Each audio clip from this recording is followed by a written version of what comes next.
I kept my mouth shut for 25 years. Now that you're back, I want you to go to Tulsa. Not exactly the welcome I was expecting. What crew runs this neighborhood? No crew up in here. We're in the middle of nowhere. I'll protect you from the gangs. What gangs? Sit down! You got a pretty good appetite for someone who was just shot at.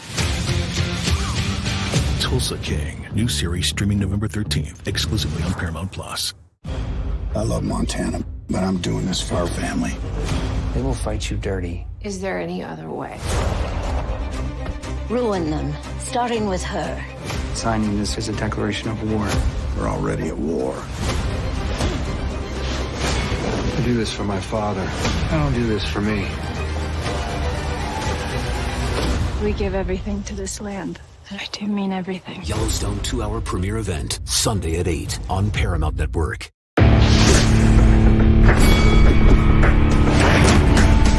Reveille, reveille, donks. Look at us now, tip to tip. This is our life. This is our passion. That's the spirit we bring to this show. I'm Luke Thomas. I'm Brian Campbell. This is Morning Kombat. Hey, we're here. Welcome to our party. This is gonna suck. Hi, everyone. It's Morning Kombat's UFC 281 official watch-along. Luke Thomas, Brian Campbell. We're going to be with you until the fights are over. I mean, could you have more unnecessary shit on the desk during this? You can feel free to lick my pelotas, as they might say in Shout out Greek to our new Golandia. sponsor, Afrin. Yeah, all right. Or as they say in Colombia when I have to go buy it, Afrin. Yeah. We're going to be with you until the fights are over, and then it turns out we're going to be with you on another stream for the post-fight reaction. It's like we're living in your house. It's like we're in Mount Unike on Jay Paquette's couch right friggin' now, right? Oh, dude, I bet that couch is just filthy. No, it's probably a lot of dog hair. Just covered in ass grease and every other. I mean, just totally awful. Hey, let's go over some of these results, BC. You ready from UFC 281? Volkanovski wants money. Yeah, I don't need to hear this in the back, guys. Thank you. Appreciate it, though. Will you pay him? Who? Pay that man his money. Pay that man his money. Moicano wants money, bro. Okay. This has been a banger of an undercard. Let's save some of this for Monday and all that extra shit, but quick reaction, not to Moicano, I mean, just dealing. I mean, we know that he chooses winning violence. at 320 of round one. Dude, he put it on Riddell. Yeah. I mean, look, there's been some statements made on this UFC 281 undercard that, begins and ends with Aaron Blanchfield, certainly. But, Dominic Reyes got sent to that woodshed. You know that scene in Commando when Arnold hits the guy with the machete to the crotch? He was hanging up in the rafters of that woodshed. That's what happened to... it was a bad loss for Brad Riddell, who, to me, just didn't quite look like himself in that one. Yeah. We were talking about Dom Reyes, but that's... Yeah, hold on. Well, now we are. Now we are.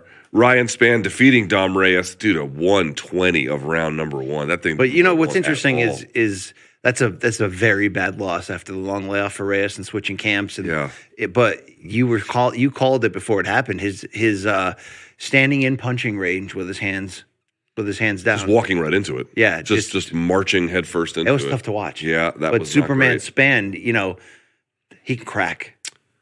Where I come from, Luke. Yeah, you either smoke or you get smoked, right? I've been smoking for a lot of years, right? You know what I mean? Yeah. I don't. When you say that, that's your crutch. You know what I mean? Right? Yeah, that's how you do it. I don't know what you mean. Dude, I got to say, Dominic Reyes, boy, he's in a tough spot, huh? He moved across the country, changed gyms, and we said this on MK, was sort of spotlighting the fact that he had really worked on his defense. I got to tell you that... Is this a negative mark against the state of Connecticut at all? No, but it did not. There just didn't seem to be a lot of evidence of change. Yeah. Well, we got 5 fights coming up. The start of the pay-per-view card just around the corner here, 10 p.m. Eastern time. We've had a fun undercard, but I would say this, Luke, and we kind of tossed this around this week. I counted down my top 10 UFC at MSG moments, and there is something about that garden magic, that MSG magic, the mecca of sports, as they call it. Luke, there's that magic's felt like it's been in the air. We're not in the arena this time around. Our teammate Brandon Wise, CBS Sports, is. Yeah, kind of hard to talk about the magic when we were like, we'd just rather be over here. We're over the river. We're on the other side of the tracks right now. But I will say, watching this undercard, it's like it takes a spark, and then people just it's like fall of freshman year in the dorms, right? One chick gets chlamydia, and then suddenly the whole floor has it. Yeah. That's the type of that's the spirit I bring to the show, but that's the type of magic that I feel like MSG might have in store for us. The crystal ball already told you. MSG. KO2, Chandler. MSG, like chlamydia. Hang out outside enough, you may catch that. You know what I mean? By the way, how about this? We also, of course, have the TV on in front of us. Dustin Poirier walking in with the same red hat with the letters WAR in white as Hagler. That Hagler word. That is hard. To the Thomas Hearns fight. Yeah. About it. I mean, about it. You talk about coming attractions. We already know Poirier-Chandler is going to bang, but DP all week. But see, Hagler went after it, but it's not true that he was just a lunch pail, blue-collar kind of fighter. He was a thinking man's fighter, too, for those who cared about that kind of thing. But he went after it against Thomas. But he went after it, yes. And that's what Poirier's been saying that all week that he's going to do, Luke. Don't look into the mirror and say Michael Chandler 3 times in a row. You'll find out something. Here's what's interesting about your distance between you and I on this Poirier and Chandler fight. Yeah. I can't preclude the fact that it is possible that we will see that Poirier is really shop-worn at this point. That is, at least for me, a fair thing to say is on the table. He doesn't have to be shop-worn to lose this, though. You know that, right? Right, that's fine. Okay. But there is a question about that, certainly. Okay. Your whole prediction is based on that. Yeah, it is. It is. It really is. Your whole prediction is like that's the determining factor. And I just feel like it's not crazy to suggest it, but we don't know. Also, fighters dress like maniacs. Can we just be honest? Poatan? And people be like, oh, look, you think the way you dress is great. No, I dress like a sad mortician is really, I mean, just how awful. Well, Poatan just walked into Madison Square Garden shirtless with the chains and the exotic suit coat over the top, like a badass should be, right? Yeah. Guys, we could watch the main card. That'd be great. Yeah, there we go. There we go. For folks wondering, are you going to have something on the screen to match up with this broadcast with the official one? So like the round timers on there. Yes, we will. Yes, we will. So you can actually, if you want, you can mute the official broadcast and you can listen to us, which would most certainly be worse. Some decent analysis from Luke. Some hit or miss humor from me. And passion, because that's the spirit that we do bring to this show, to this sport. And with a little bit of a chuckle fest 2022 back there. Apparently those edibles are shit in the back of them. They are the shit. Wow. Who had the mushrooms, huh? We've had a decently fruitful and eventful week here. I want to go home. Can I be honest about that? I mean, I'm always one word away from the YouTube shutting down. But Luke, on that couch right there. Yes. We had Laura Stanko and Anthony Smith this morning. That's right. Those are 2 of our better room service diaries that people can check out in the next couple of weeks. Yes.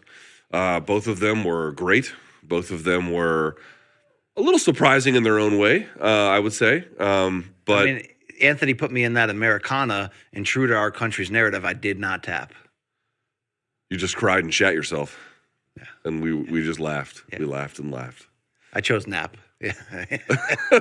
But it was fun, and we'll put that out. I'm not sure when, but you know.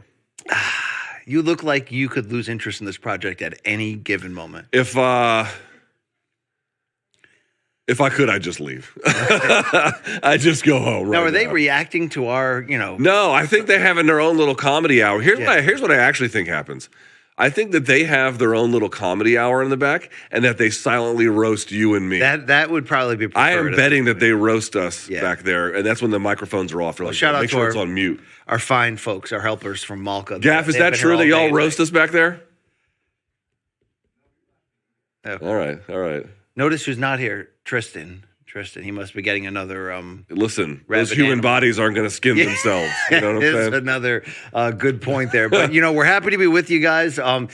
People want this from us. They want to party. I don't know why. I'm not really that fun to hang out with outside of those 2 hours of morning combat that we do. I'm really not. I mean, you've tried. Hey, we should tell the folks you met my wife and Tukey today. I did, and it was a joy. It was a pleasure. Yeah. Your wife Luz is fantastic. I was really happy to see her in Doc 7 to begin with. But Luke, it's about Tukes, and Uncle Gringo was here to help. And she jumped right on the RSD couch, grabbed the mic. I mean, this was Tukes on the couch. She was like, "Yeah, Daddy," right, like Papa. It was great. But It was fantastic. She doesn't quite understand the concept of no the microphone yet. She has. She is. Like I unlike the late Kobe Bryant, I didn't get the joy of being. Okay. Well, I mean that's an unnecessary. R.I.P. But hashtag girl dad, right? Yes. You get to live that, and now I see it. I see it. Yeah. Look, you're her hero. You know what? You didn't appreciate something. There was no way you could have. But like, watch her as you go. Here's what I mean. She's a little bit shy with grown men. She's a little particularly bit more, gringos, as we found out. Yeah, particularly ones who say things like water. Yeah. But when you said hi, she said hi back. And normally she wouldn't do that to a man stranger. Yes. I think she recognized you from the screen. I do think that. So I do have a. She was unusually friendly to you. Yes, but like our fans, she had to go through a period of hating me first before she could love. She was very nervous of my glasses. Yeah, wasn't too sure at first, maybe. Yeah. People have enjoyed that, but we got 5 great fights coming your way. We're going to be on right afterwards, as you mentioned, with the post show. I don't know. We're competing against other live shows. Mike Heck puts out a live show. Does he? Yeah. Is Kyle Bassett running probably. tonight? I don't know. Okay. I don't know. I think Michael Bisping has one tonight. Michael Bisping might have one. You think that turncoat Brantendo 64 is helping run that? Probably. Okay. Probably. He does a good job. Can't say he doesn't. Yeah, so we're off to a pretty. So last time I was on this intersection, it was 3 a.m, and I had a car service problem. And I got dropped off there because the driver wouldn't take me anywhere else. And at the garden, you got dropped off. Yeah, it was 3 in the morning. 3 in the fucking morning. Yeah. And I eventually had to take a car back to D.C. I had to get another car back to D.C. overnight. I slept in that motherfucker. Yep. A lot of people have slept in Pennsylvania. So they're showing it like it's glamorous. And I just want to tell you it's not. It's not. New York is truly, it has a claim as maybe being one, if not the best city in the world, one of the best ones, certainly. I'm not going to let you put down. No. I love New York City. I would move back if I could, but you have to be rich to live here to enjoy it. Like I say that often about Los Angeles. I don't think it's economically stable. I don't think it's what's that term I use? Yeah, but in Los Angeles you have to drive everywhere. In New York you don't need a car. You can just sustainable. You can just live. I don't think it's sustainable. But dude, they glamorize parts that the homeless just defecate on. I mean, let's just be real about what that is. Right, this is a great show. Look at the passion in John Anik. Your announced team tonight: John Anik, Joe Rogan, Daniel Cormier. That's the A team. All right, comment on Joe Rogan's height and appearance as you typically do. Well, he's back to dressing like a busboy, which I prefer better than when he was doing like the black and white suit look, like he was like the old Vegas look. But he's back in a comfortable space on U.S. soil, and DC. He's very happy in retirement. DC's large. Let's just be candid. DC, my man is. I mean, you never know which high school chicks you grew up with. God bless him, dude. My man made a ton of money. Who would end up looking pretty bad at the reunion? DC at the reunion is very happy, right? Yeah. I mean, he's living life. He got to do whatever he wanted. He doesn't have to impress anyone. He's bursting through that shirt. I mean, those buttons are hanging on for dear life. They put a Taco Bell in the first floor of this building, which we thought was a questionable move in terms of, life karma. So, by the way, someone online was like, "Combat Corner, guys, let's go." Yeah, I ran to the border on the way here, Luke, and I tried it out. It was a regrettable. What did you get? What was the order? I got, I'm trying to go a little soft, so I went chicken quesadilla with one of those roller burritos that has like the taquitos or something. The ones that doesn't have meat, it's like bean and rice and something else. Yeah. And then I had the mango, icy thing. What do you call that? The slushy thing? Is it with milk or just with ice? Just with ice. Oh, okay. Yeah. It will go down as another regrettable life decision, but I think I had to get the right mindset. So I'm pretty sure DC had the same pre-fight meal tonight, but that's fine. That's fine. Yeah, God bless him, dude. John Anik is trim. John Anik, dude, he always avoids something he calls choast, which is chubby host. That's the nickname he gives himself when he gets fat. So he's pretty dedicated to running. I admire him at keeping. It's not easy, Luke. I can go on a 1 week bender and end up with wings right here. You know what I mean? I can fly. I can. Yeah. Joe, look at that. Yeah. Joe, by his own admission, is on the PEDs. God bless him. Yeah. God bless him. I have no issue with it whatsoever. So he's got one of those guts with abs, right? So it's called, I think, Palumboism. Is what they call that.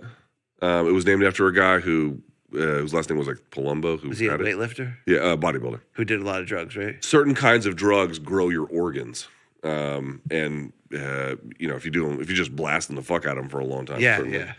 yeah. Speaking of, I don't know if that's an official diagnosis, but it's been said that I think if you got who Derek from More Plates, More Dates? No. So this is dude who has this YouTube channel who is a weightlifting enthusiast. When I say weightlifting, I don't mean Olympic. I mean like bodybuilding.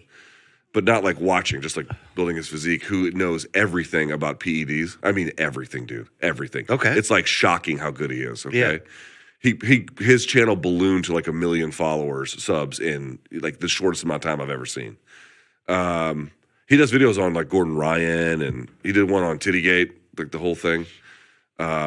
He's talked about like, does Rogan have Palumboism? I don't know. Don't really care, but I will say this about Onnit, the brand that Rogan has. They make good kettlebells. You're too cool for school over there, fuckface McGee. I know who you are. Why don't you go urinate in more movie theaters, prom king? That's a deep cut right there, right? Yeah, I mean, don't flex on me, motherfucker. You can flex on me pretending for them. I know who you are. Yeah, you do. By the way, do you have a vape in your hand? Yes, I do. You're lecturing me? Yes, I do. Yes. There you go. What'd you think of this face-off yesterday? Mikey gave us some instructions here, I think. What'd you think of this face-off yesterday? Do we have a video of this face-off? I don't think we do, but if anyone's watching... I got to say, Poatan's makeup, that shit went hard. That was...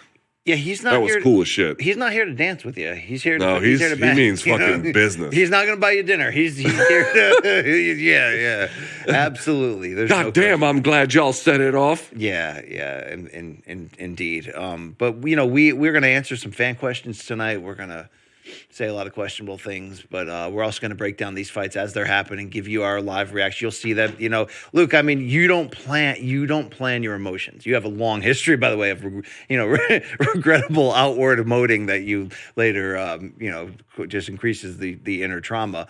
But do you think anything could ever top, oh my God. No, mostly because I'm dead inside at this point. I mean, Poirier stopping McGregor. It was so shocking to me. In their rematch. You were standing right there. It was shocking to me. It still is in a way. Okay. Like, you know what? That was the middle of the pandemic too. It was just a highlight, man. What's the most shocked finish in UFC history for the moment? Is it Holm Rousey just for that moment? Like, it was like, oh my God. Lesnar's comeback. Yeah, I go back to it all the time. Lesnar's comeback against Shane Carwin, for me, was like, what the fuck? I mean, obviously, Matt Serra, like, upsets are shocking, but sometimes just one person winning in such a dominant way or just, destructive finish. I mean, I got to say, Carla Esparza has a good highlight reel. She's throwing people around. She's dropping bombs on him from crucifix. Yeah, she's choking him from the back. A lot, yeah. I mean, she's the inaugural champion, and she's still the champ. And nobody wants to recognize that because everybody can't wait for Joanna Rose 3. That's the truth. Yeah, you see how Poatan has the boxing gloves tattooed on the inside of his right arm? Yes, I see that. I feel like the boxing glove tattoo, there's never been a good version of it. Would you say it's equivalent to the Pam Emerson, Tom Gugliotta barbed wire? Or just any, But see, here's what I'm saying. Local variant of the tramp stamp. Cool. That was just trendy for a time, and then became 1997. untrendy. Yeah. Right. What I'm saying is, I've never seen a boxing glove tattoo, no matter what style or what era, that I ever thought was like, oh, that's a good tattoo. Do you think Drew Dober's arm tat is close to the Pam Anderson barbed wire? I don't recall offhand. I'll have to look that up as you entertain the people. All right. Hey, guys in the back, any chance? If not, it's okay. Any chance we could pull up that? What? Not immediately. I'm saying eventually.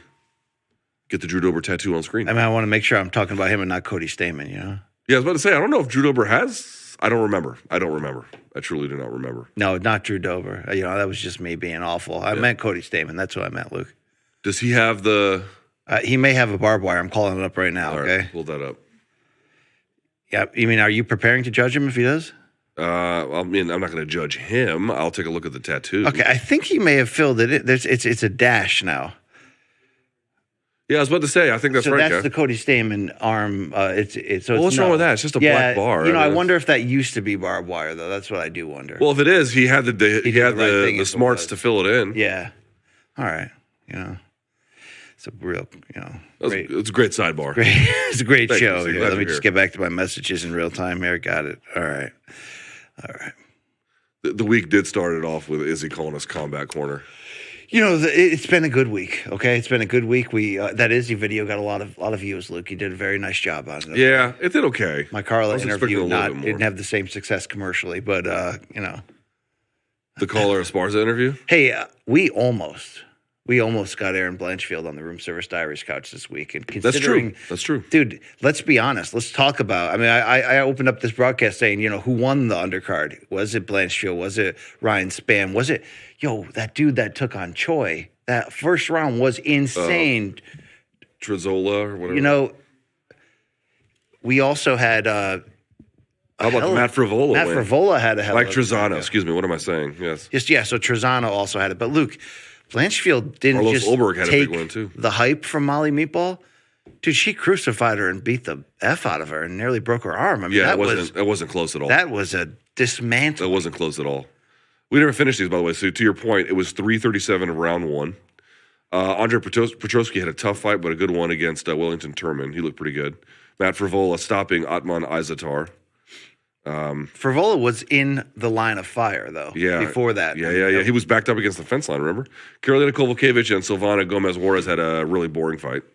I think that's pretty okay, but would you say the joy in our green room when Carolina won, though, that redeemed it? Yeah, sure. For sure. She looked quite happy. Mike Trezano, of course, having that unbelievable back and forth with, forgive me my pronunciation, Seong Woo Choi. I mean, when you're talking about hashtag Holy Hammer, he's a candidate. Who are you actually talking about? Ooh. Well, I got to tell you, dude. Okay, so here are the best stoppages. Ulberg, Trezano, Frivola, Blanchfield, Spann, and Moicano. You have 6 stoppages on that prelim card. That's MSG magic. And dude, several of them are like fucking vicious. All of them are vicious. We may have to make a few of these hammers, okay? Where is that on the fucking down thing? There. Oh, there's a bottle of water on it. Now I just spilled that shit. Clean it up, peasant. There it is, huh? Look at this fucking stupid thing. This is great. I love it. When I say stupid, I'm doing a bit. I actually love it. It's silly, but it's the right kind of silly. God damn it. Hammer of the month. Look at that. Luke, we are opening up here this 281 pay-per-view card from MSG with a lightweight tilt. Dan Hooker, Claudio Puelles.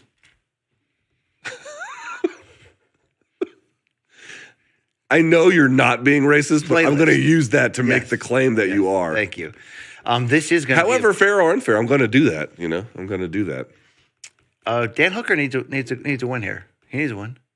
Yeah, he could use one. He could use a real honest win here. And for Puelles, this is really like a kick the door in moment. If he comes out here on the main card, 281, and does the things that Danny Segura believes he can. There he is. There's one of those knee bars he caught. Yep.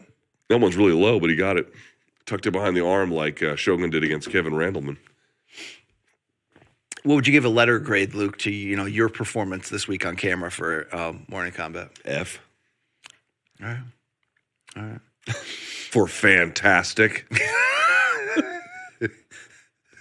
I don't know, man. I got to tell you, can I just have a moment of honesty with you right now? Does this involve you being washed? Yes, dude. I'm tired of being tired all the time. If this, good Lord, I am sick of it. What would you say if I told you this is really an intervention and not a 281 live? I would be happy. Party? Help. Okay.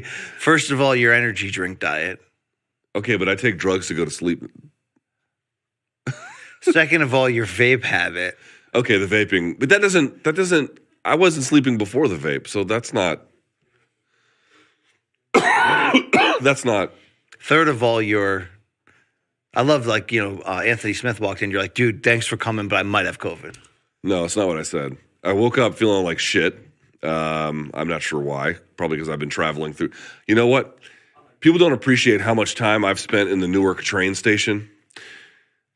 I'm going to say that's probably on order of I don't know, train stations and... Being exposed to asbestos for 20 years? I mean, I might as well just be huffing asbestos directly, going one of those places. Well, Luke, the first fight of the evening on the pay-per-view portion of the card, we now have Claudio Puelles in the, what do you call this, the prep point area? So it would actually be Claudio. That's I believe what I said. You said Claudio. What's the difference? Claudio. Remember, say it slowly in Spanish. Claudio. Francisco. Yes, there you go. Okay. He's a native of Peru. Peru, yeah. Best food in South America, boys and girls. Not even a contest. And this prep point is brought to you by Manscaped. A friend of the program, would you say? Yeah, for sure. Yes. I might manscape here. Where's Dion?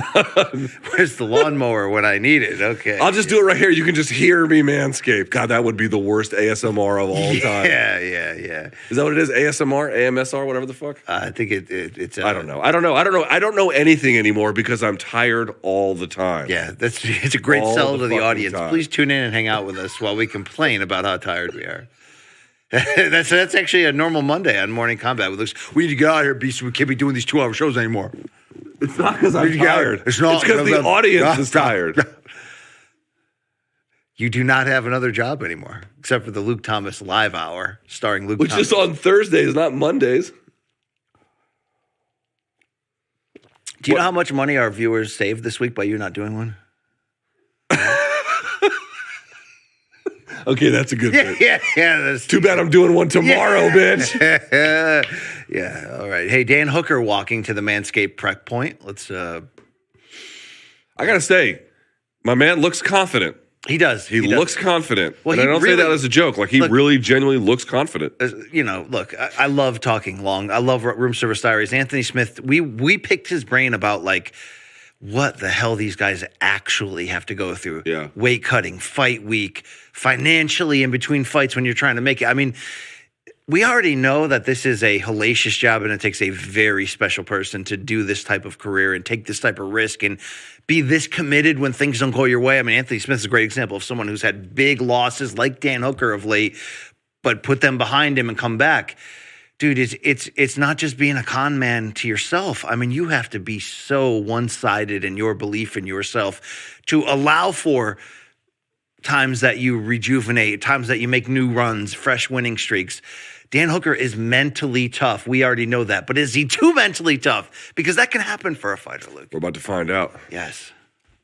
This is a guy who, if he wasn't, I should say, you would have never questioned Dan Hooker's ability to beat a guy at this level. And I think Claudio's pretty good, but you would have never questioned it coming off of that great run he had through Jim Miller and Gilbert Burns. Indeed. This would be considered sort of automatic, but he has fallen on hard times. He has lost 4 of 5 coming into this one, riding a 2-fight losing skid. Of course, one to Makhachev on short notice, and then the stoppage loss to Arnold Allen. But at 32, man, yeah, this is must win. This is it right here. Switch weight classes back up to lightweight. And let's see, though, what the 26-year-old Claudio Puelles, 3-inch reach advantage for Hooker. They're still doing crypto sponsorships, really? Yeah. 2-inch height advantage for Hooker. You'll see what happened with FTX. Were they the Enron of Doge? Not exactly, but. Does this make you feel old? Claudio Puelles was born April 21st, 1996, Luke, when I was a senior in high school. I was a sophomore. You're a class of 98? Yeah. Would you get held back? No, why? Did you start late? I think I started late because I was living overseas. Oh, yeah. The curriculum in Qatar was not the same. I don't think DC. it's so much the curriculum. Yeah. I just wasn't in any kind of formal programming, and that's early enough. All right, Bruce Buffer introducing both fighters here. I'd love to be in the Garden right now. That's the only thing we miscalculated on doing this live show out here. I mean, just to be in the Garden for this. I mean, I know you don't like that feeling, Luke, that feeling of crime and passion that you get inside an arena when a fight's about to happen, you know? As I've tried to explain, it's whether or not you enjoy the fight has no bearing on whether I enjoy the fight. That's cold, huh? That's a little antisocial, I think. It's like your existence, while trivial and meaningless. Yes. All right, Hangman, let's see what you got here, okay? I'm cheering for him because I like Dan Hooker a lot. I love his fighting spirit. There's that drone footage. They've been using the drone all night. Look, it's a different feeling. Keith Peterson even smells different inside of MSG. He shaved a little or whatever the fuck. He looks like you, huh? His neck tats are trying to jump out of that outfit, Luke. Well, the guy who's wearing turtleneecks to cover him up. It's like, Keith, we can see them. The people have said I look like a young Keith Peterson this week. I certainly smell like one. I'll tell you that right now. You ever seen those like before and after? Like, I don't want to say that. I don't want to be mean to him. No, Keith Peterson's a fine referee, and he's no nonsense. But round 1 underway. All right, as you can see, we got the round timer there. Puelles, a southpaw. All right, so open stance, standard disclaimer. You're looking for foot positioning, who can claim what in terms of what they want to try, and also pay attention to any head clashes. Puelles much more tattage than Hooker. This is vintage Hooker so far. Look, I need a shot here from Hooker. Setups. I need a level change. I need the threat of a takedown here. That's going to set up his striking.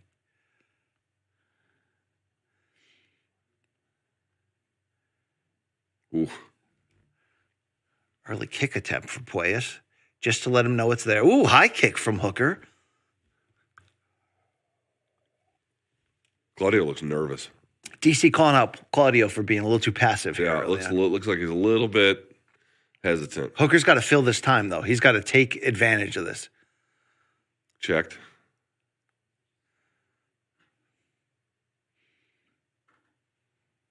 Luke, I know you're not a huge fan of European women, but do you have a favorite country for that? Yeah, Spain. Of course you would. Of course you would. Yeah, I was thinking, dude, Spain's awesome. I don't give a shit what anybody says. Spain's incredible. Yeah, it'd be nice if you gave Polish women the respect that they deserve. Okay, unlike you, I have been to Poland. It's nice, actually. Polish people are. I will say this: Polish people, maybe the Irish are more. Polish people, top pound for pound contender. Whoa, there's that knee bar. There's that knee bar, but that's a gimmicky entry. It's not going to work long term. Okay, now he's going to get his foot. It's working now. Off-balanced him. That's better. It's working now. But no. Dan Hooker's doing the right thing. Building a mystery. Dan's going to stand and get his knee weight or his foot placement down. Yeah, there we go. It's still elevated, which is still a problem, but he's going to wrap it up here. No panic in Hooker, though. No panic. He's going to wrap it up, or he's going to try and triangle it. Yeah, he's good. Now it's bad again. No panic in this Hooker. But he has to get it out straight. Oh, what's he going to do here? Oh, yeah, Dan locks it up. Dan's got a calf slicer here if he wants it. Looks like no. Sorry, he doesn't. It's not wrapped up behind him.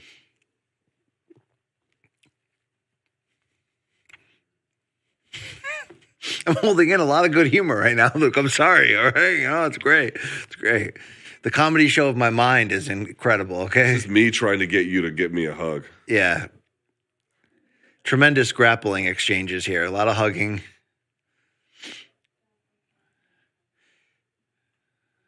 Oh, there he is. He got the heel exposure. Now that's Danny bad. Segura he knows things, Luke. He knows things. That is bad. Okay, Hooker break it. He broke it. No, he has to fight the hands. As long as he can give one hand, he should be okay. He turned over to avoid the knee bar. That was good. He turned all the way through. Hangman. Dan's doing mostly the right stuff so far. Hangman. Can't quite see. Ooh, this ain't good. Dan will let his shit break. Yeah, he will. Before he ever taps to this. Yo, he's kind of checking Puelles' Punch him. oil. Yeah, you right got to there. start punching this dude. Yes, let him have it. There you go. Good ass punches. Pulls back the knee line, grabs the inside control there. See that with the right hand? And then he uses his own head as a post on the hip of Puelles to avoid. There it is. See that? Good overguard from Hooker right now, right? That's Mark Madsen's middle name. Overguard? Oh, yeah. 2 A's, though. All right, so now he had a bit of a knee shield. Let's see what he...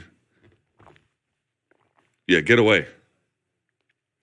All right, Hooker standing. Yeah, see, I'm not loving what I'm seeing there. No nonsense from Peterson from right there. Dude, what do you call that? What's that move I called? didn't see it. It's a Peruvian Granby roll? Yeah, it's an Imanari roll, yes. I think we had that from Masakazu Imanari, who was the initial genius behind that idea. But it's a little gimmicky to go to.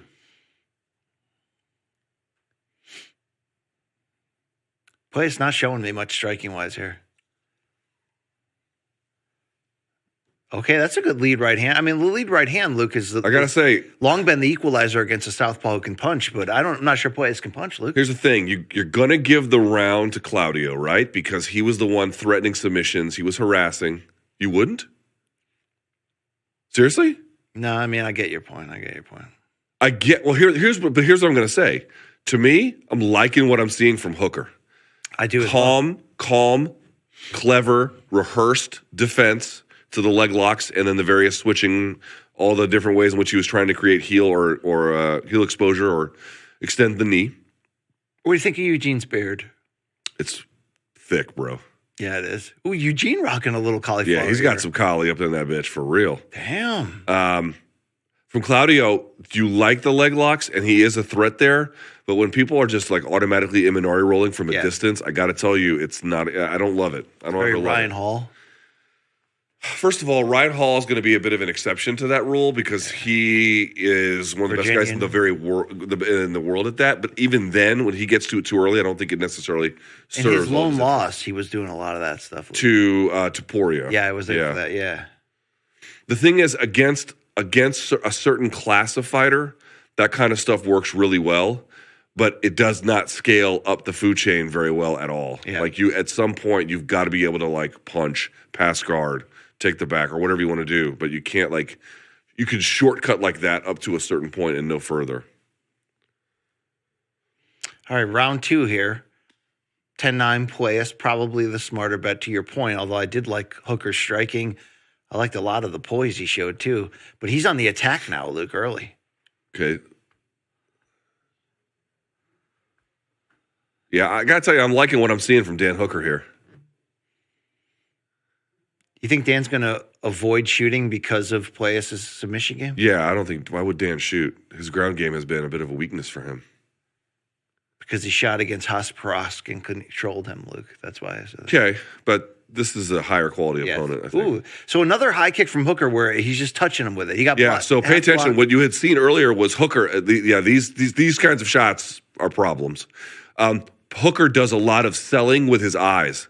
He's very much follow his eyes. He'll look up and down and wherever he's trying to go to fake someone out. A lot of fighters do, but Hooker noticeably does it. Oh, good Beautiful combination shot. To the body with the right hand. The left hook over the top from Hooker.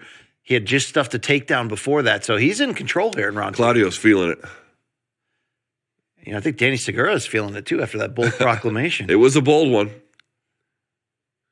But it could just be that, look, this was Dan's moment. Oof. Now that's better. That's better. He catches it, gets him to the fence line. He's going to get his hips square, probably against the fence. He might trip out. Let's see. It's hip to be square. Dan Hooker using the guillotine as a threat to create separation. Oh, come on. Keith Peterson says, I don't give a shit if you can't see the rest of your life. I smell like an old hooker right now, I mean, yeah. Dude, these rolls from Puelles, I mean, enough, man. See what I mean when I say they're gimmicky? Against a certain class of fighter, they do work, and I think that's fool's gold. You got to be able to fight someone more traditionally if you have to. Dude, Dan Hooker's telegraphing that right hand a little bit by keeping it cocked up. These are better, though. Catching the heel like that, it takes a lot of work, but... Dude, Hooker always in great shape. I mean, I don't know how he was cutting down before. Yeah, Jesus. That was Skeletor level looks there.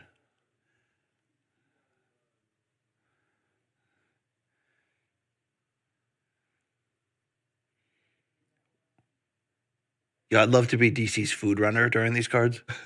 I'd love to know exactly what he's taking in. Ooh, Hooker, this is good. This is good from Hooker. Everything good. Everything. Body language. He's not making any stupid decisions whatsoever. What about some leg kicks from Hooker here? I think he's a little bit concerned about them being caught. Okay. Plus, Puelles was checking him earlier. I like that front kick to the gut. That's a better shot, but you see how he stopped at it once he got to his knees rather than going through?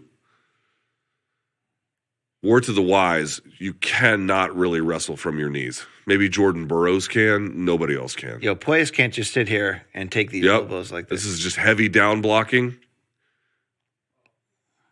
Oh, eye poke they're talking about. That Puelles may have gotten poked. Let's see what happened here. Back to the field. Good left hand from Puelles. That's better. Hooker calls him on. Yeah. Oh! Body shot with a teep to the I don't think, so Keith Peterson makes him stand up right away, but he was hurt, Luke.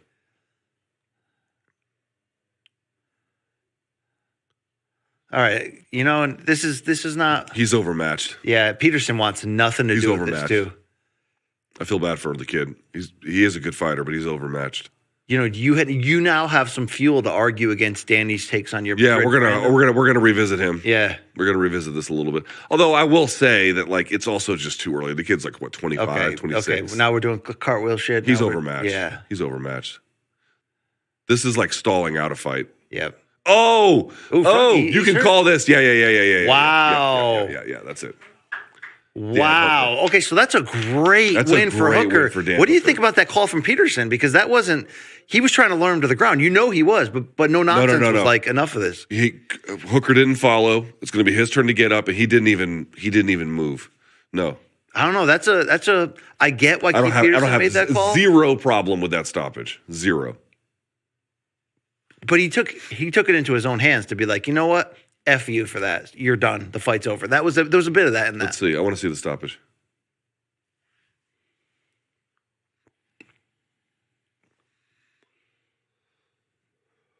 He had just hurt him with a front kick to the body earlier, and that was legit. Oh, son.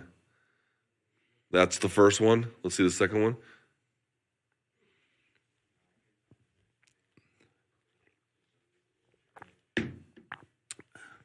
See, he's waiting in guard. I think Puelles may have even been baiting him a little bit. Like, he's obviously hurt, but he wants the fight to go to the ground. So I think Peterson was just like, enough of you pulling guard. Like, I've told you, stand up and fight. But you know what? CKB needed that one after Brad Riddell got sent to the steakhouse. Okay, but Carlos Olberg won. Yeah, dude, how quickly did Olberg check his DMs and then, you know what I mean? Like, dude, he made quick work. Can you imagine having his DMs for a day? He made quick work of that guy in the first round, too, and then was just like, guys, I'm free the rest of the night. What do you want to do, Now, what do you make of this? Puelles just not even there to get his hand raised. Bro. He's pissed at Peterson. I think his guts are in pain. Boy, that's a great win for is. Hooker. Claudio's back there. I am disappointed with Claudio's performance, though, in a lot of ways. But Dan needed that, so maybe in the karmic food chain of MMA, that's what was needed.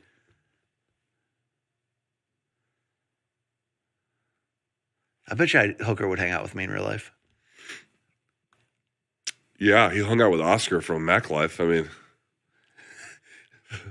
you'll hang out with him, you hang out with just about anybody, really.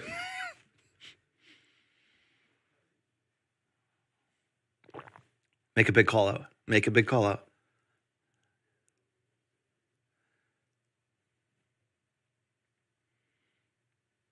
Now he kisses Joe Rogan on the bald head. All right, Luke, so he just called out a chance to be in Perth, which I believe is February 4th? Yeah. The next pay-per-view. And the big news tonight as the pay-per-view went to air is that Alex Volkanovski, we were debating, could Chandler or Poirier sneak into a title shot against Islam Makhachev? No, the featherweight king will move up, Alexander Volkanovski. I also hear rumors of a potential Josh Emmett, Yair Rodriguez fight. I don't know if that was announced. I saw some chatter on the internet. Mm-hmm. This could be a huge night. What is your instant reaction here? Dan Hooker wants to be on that card. He just called out anybody. What is your reaction to the UFC not waiting, not just going, okay, let's do it. We got this, let's do it. And in Volkanovski's own home country for Islam's first defense. I love it. I think it's a reward for the featherweight champ, who I think, becoming basically pound for pound best in the sport. They wanted to go back to Australia, obviously, but doing it with him was important, and giving him this opportunity in Australia to boost his fortunes and really become a hometown legend. If he becomes a champ in front of an Australian crowd. As the reigning pound-for-pound king. As the reigning pound-for-pound king would be a massive thing for growth in that market, and certainly his worldwide appeal and relevance in the sport. So I love that. It's a tough test for Makhachev.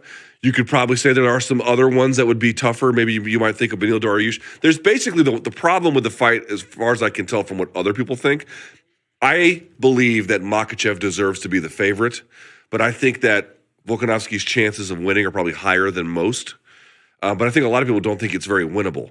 Do you think Volkanovski, who stepped up to another level of danger when it comes to his offensive intention against the Korean Zombie, albeit in a speed favorable matchup, but like he was as offensive as we've ever seen him. Yeah. Does he need to be that in the larger weight classes? Yeah. And also, he's just going to have to learn. I've not seen enough from Volkanovski to say that he can repel the wrestling attacks of Makhachev consistently. Makhachev's on another freaking level. Right. And, people have pointed out. Now, here's the thing. People point out the Ortega fight. It's like, well, if Ortega can get him down, then Makhachev can get him down. One is, I don't think that fight best represents where his actual ability is. And two, I think that he's going to put in a ton of work around this. And he is squirmy as shit and strong. So it'll be interesting to see how that goes. But I just believe he's going to be able to elevate. This guy's ability to elevate his game for the necessary conditions is almost like any other.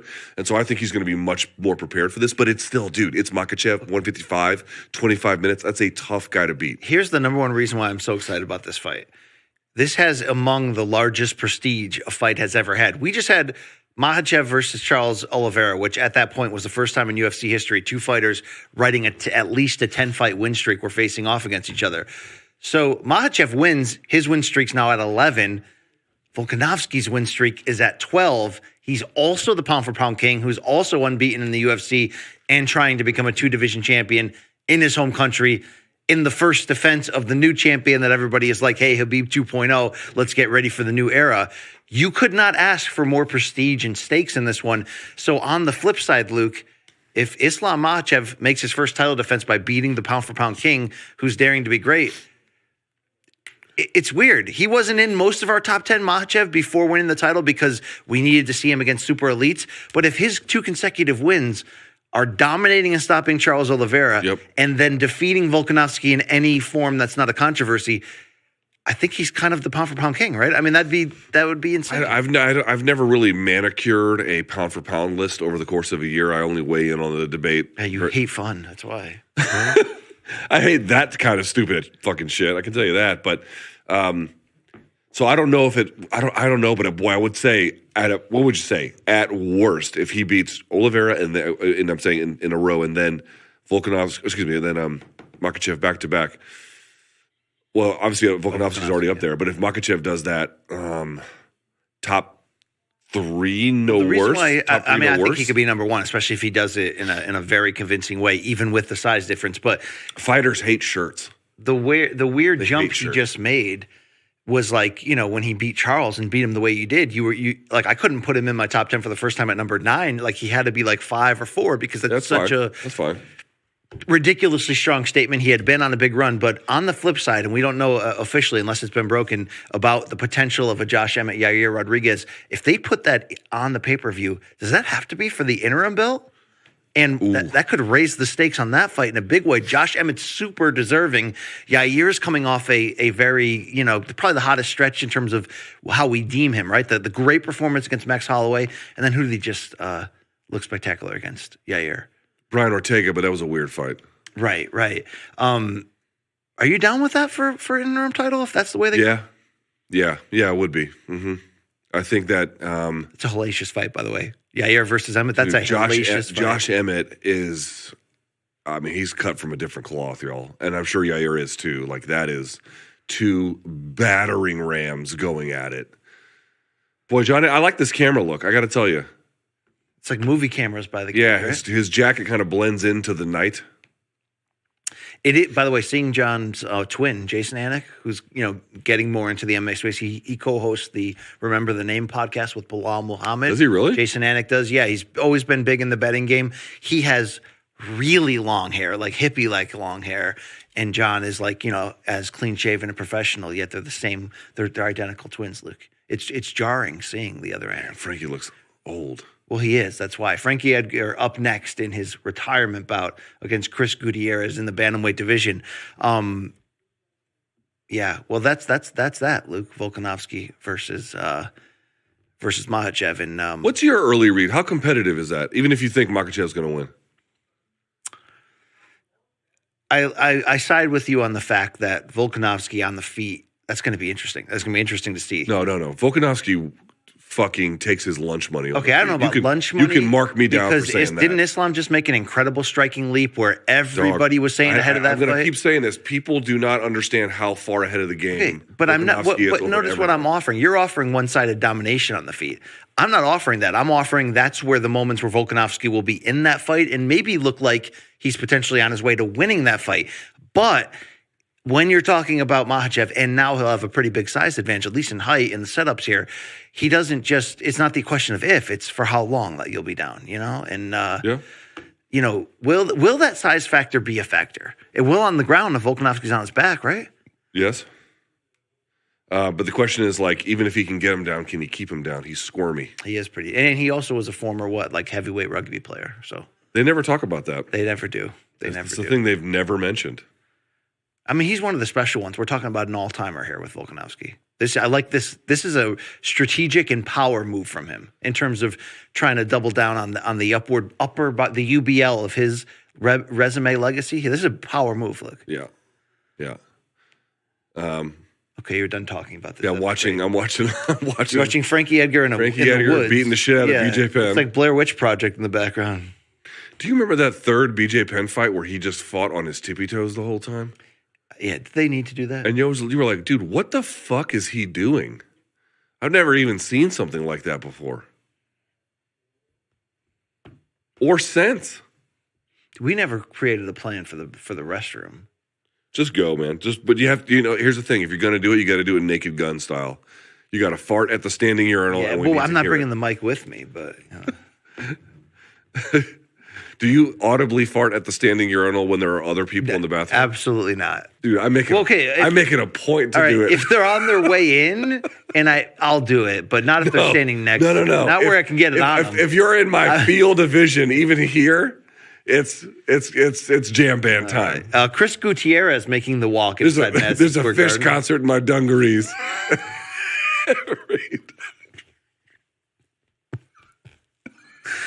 All right. Chris, it's a jam band. Hey, by the way, right now you and I are in Jersey City. Yes. That's where Chris Gutierrez is fighting out of.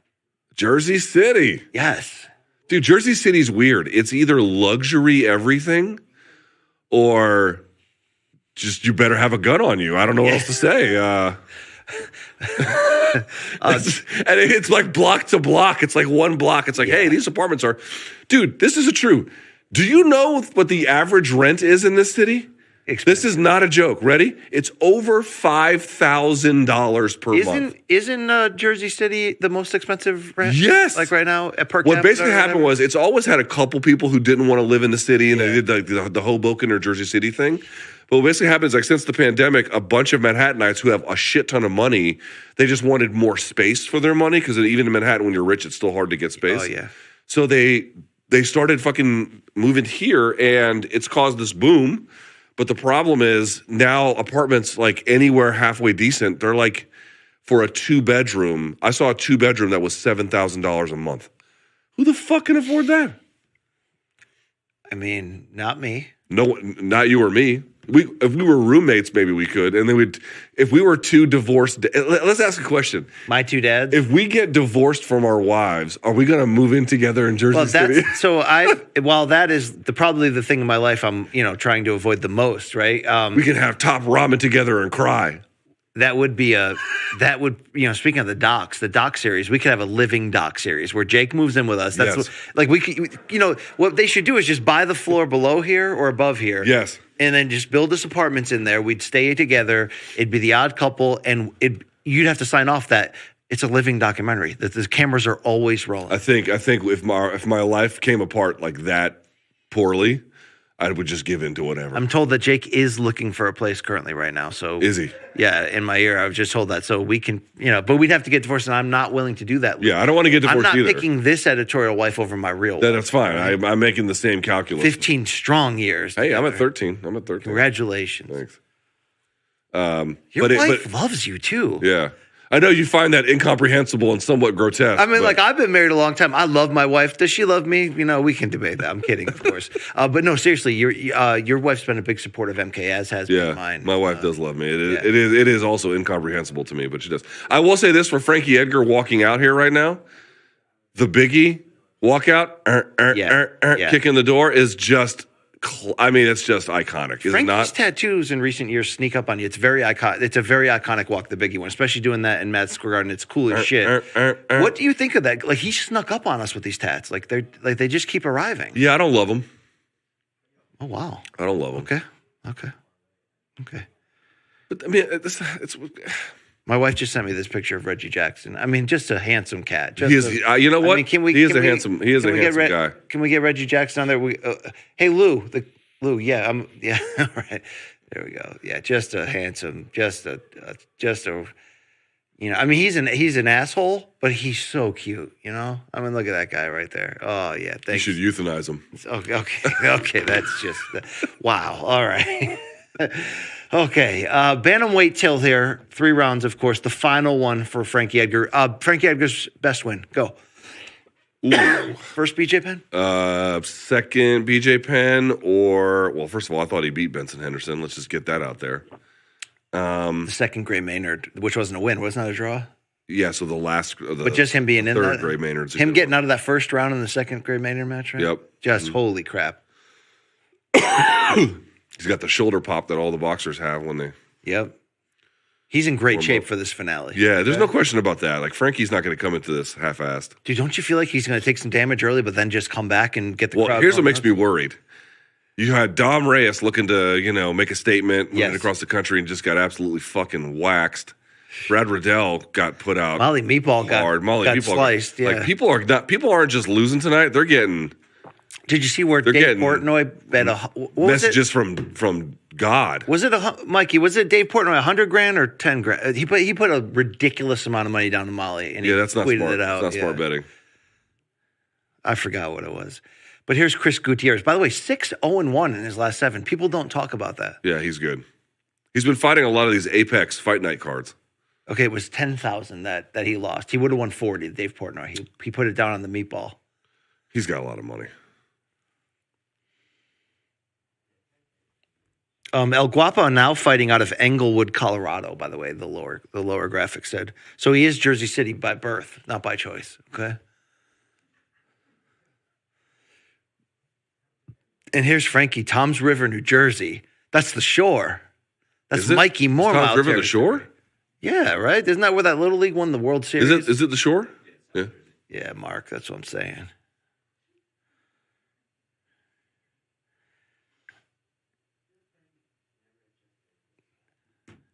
Dude, Frankie was the champion a long-ass time ago, too. I mean, what a career. That was a long time ago that he was the champion.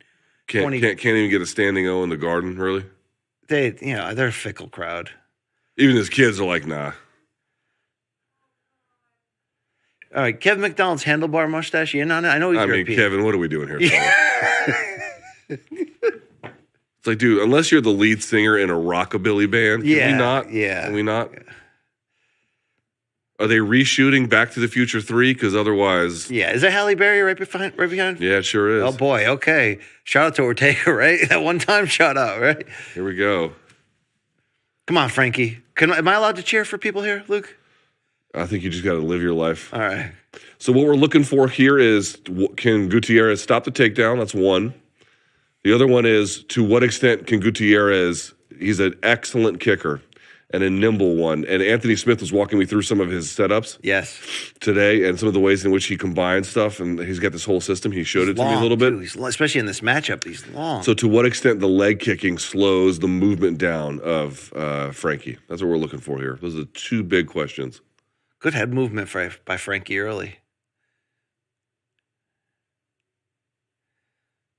You shoot if you're Frankie? Yeah, you got to shoot. Yeah, but not right away. Right? See him showing him the knee?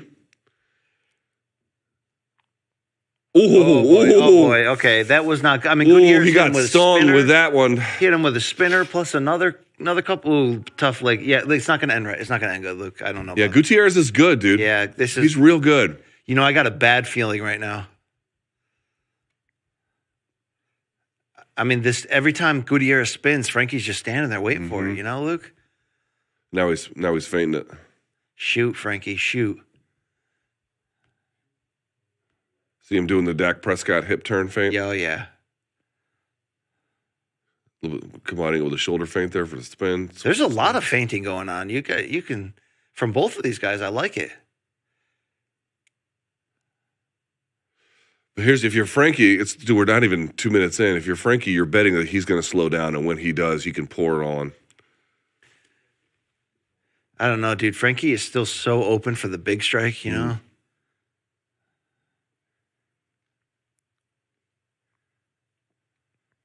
A lot of linear attacks up the middle, or at least I should say threats from Gutierrez. There's one. Oh, it's Jesus. over. The career's over. It's a flying knee knockout. Chris Gutierrez did exactly what his job was to do here, but Frankie's out, and it is. Was I literally talking about linear attacks up the middle? Right, I don't know what that means, but that looked like straight line. That right up was the middle. straight lined, and then there was a flat line. You saw him. You wow. saw Jose BC. Did you not see him threatening the uppercut? Showing him the knee. I mean, linear it was beautiful. It was perfect. Middle. It was perfect. But the Ortega knockout of Frankie was tough to watch. The Cheeto front kick was really tough to watch. This is the end, Luke. To a warrior. Well, hold on. Let's not lose the moment here either for Chris Gutierrez, crying with his coach Mark Montoya.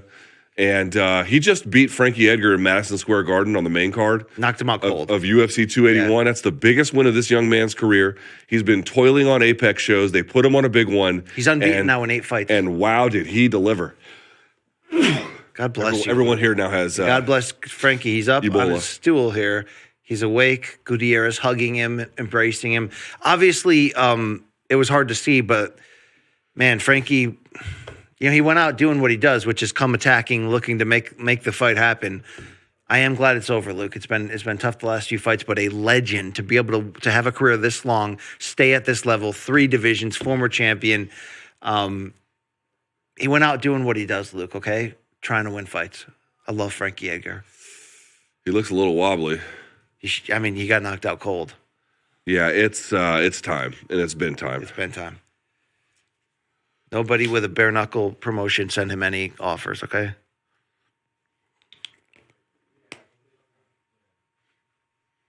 This is good sportsmanship from Gutierrez. Yeah. Listen, I think people take pride in beating Frankie Edgar, because he has a name and he's such an important figure in the UFC's history. But no one takes pride in beating on a personal level. Frankie Edgar. I think everyone hates that part. I mean, he's really among the most beloved. Let's watch this again. Watch him. He's faking the attacks, the uppercuts, everything up the middle, and just steps through. Boom. Oof. And he's open for those type of strikes. And head bounce off the canvas. That's tough to watch. I want to get off this ride. You know what I mean? Yeah. Flashed the hands, brought the hands out. Yeah. And then just grabbed and pulled.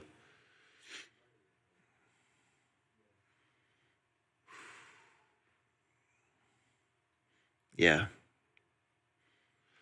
Yo, man, here's a real hard lesson for MMA fans who haven't been through this before, dude.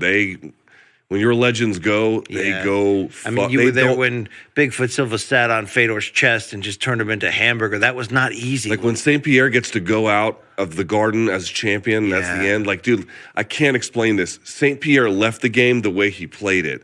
On top, winning, and knew when to get the fuck out. It's not so easy to know.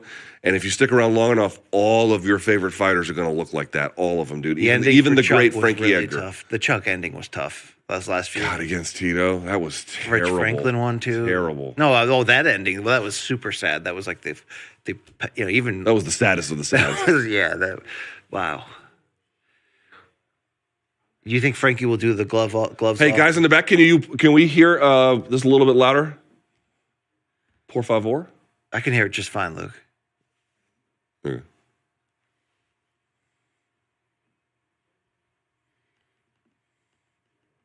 Talk about his respect.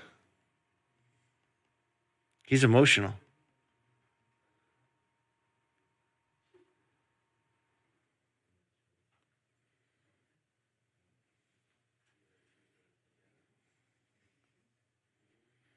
Wow, a lot of tough camp. Oh, jeez, is he talking about Mark Montoya, who has a cane, or somebody else? He just said my coach. I'm not sure which guy's standing next to him. Yeah, that's Mark Montoya right there. Yeah, Gutierrez talking about his mom battling cancer, his coach,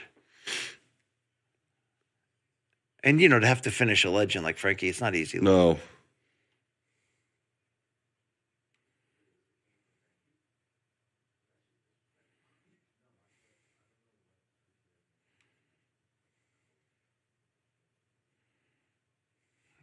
I don't think we should watch that anymore, Luke. I love Frankie too much, all right? Golly. I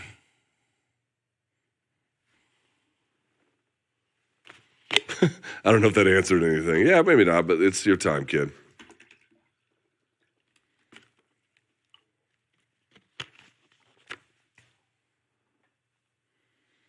Was he shouting out Colombians? He was shouting it out. Oh, Guatemala. Guatemala and Colombia. I think one of his parents is from Guatemala, one from Colombia. Gutierrez. Wow. So, Luke, these fights continue to bang.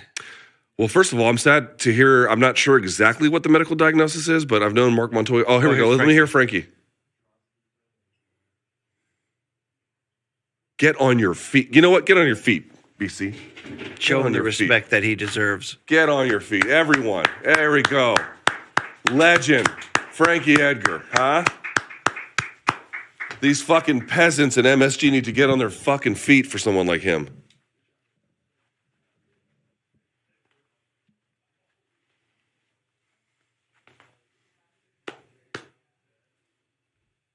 Look at him shouting out Valentina Shevchenko with that tat, Luke.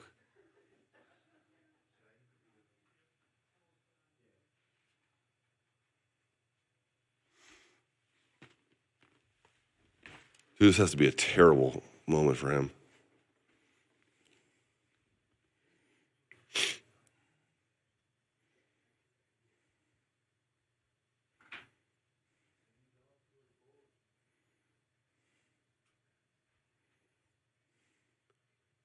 Jesus. Emotional, rightfully so, Frankie. Should have got a little. You know what? I feel like he should have got a little more time than that. He should have been maybe able if he to doesn't fight want to stay anymore, obviously that's something Dom different. Cruz, that's who he should have been fighting, all right? Dude, we never got.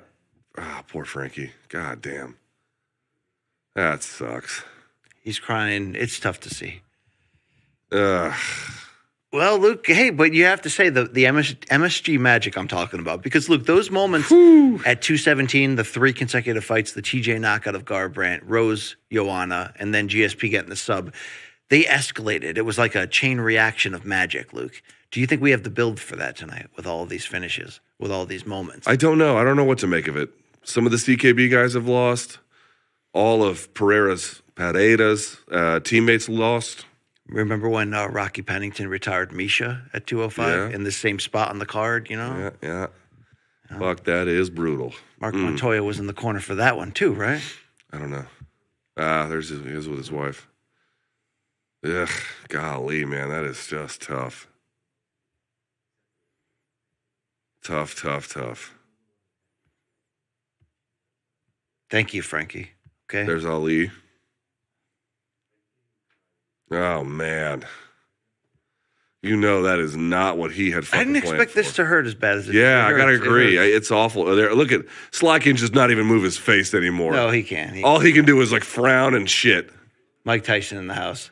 Mike Tyson, how many gummies in that tummy there, Mike, huh? I know. Francis looking cool as shit. Yes. Yeah, look at him.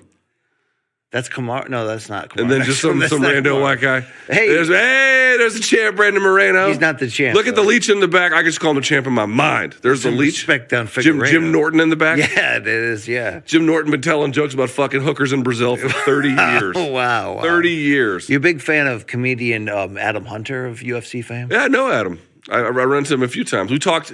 He shits on me all the time with his account, but I saw him in Vegas. He's a real cool guy. I finally saw Dean Thomas's Herb Dean's fucking great takedown video. That is like Herb D-I-N. Yeah, that is brilliant. Brilliant as shit. Oh, look at this. Look at these juggalos. I mean. Yeah. Justin Gaethje. That's different. Yo, how awesome would it be if Justin just starts beating the fuck out of everyone?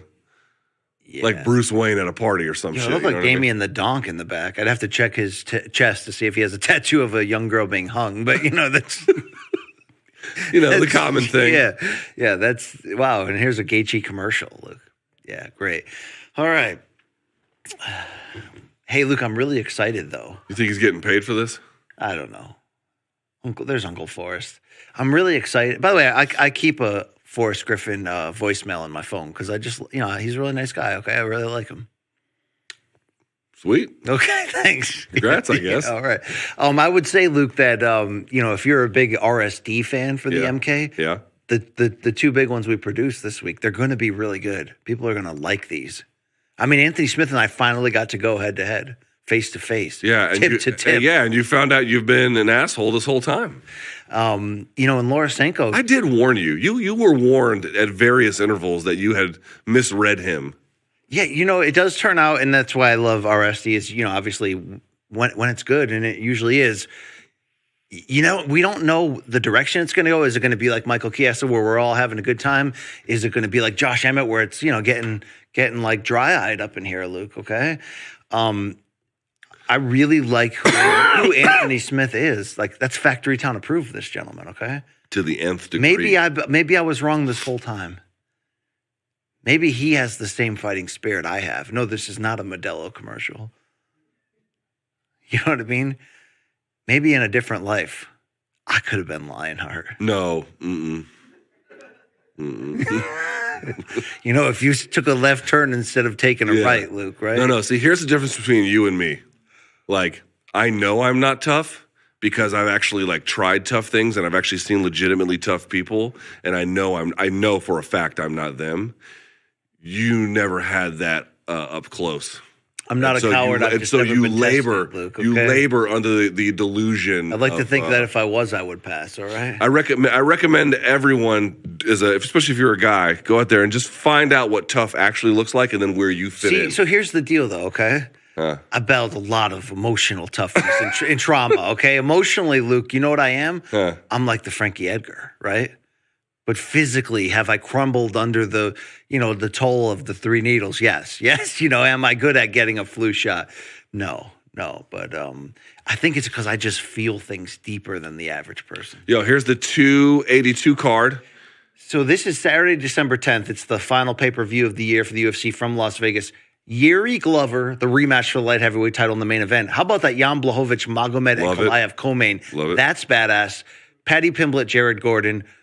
Lawler Ponzinibbio I could skip. I don't hate it, though. I don't care. I don't love it. But Okay, Mitchell Topuria is must-see Topuria, TV, yeah. Dude, that's going to be a hellaciously good fight. Mitchell can chain wrestle. I'll tell you what, dude. Bryce Mitchell takes on tough-ass fights. I'll give him that.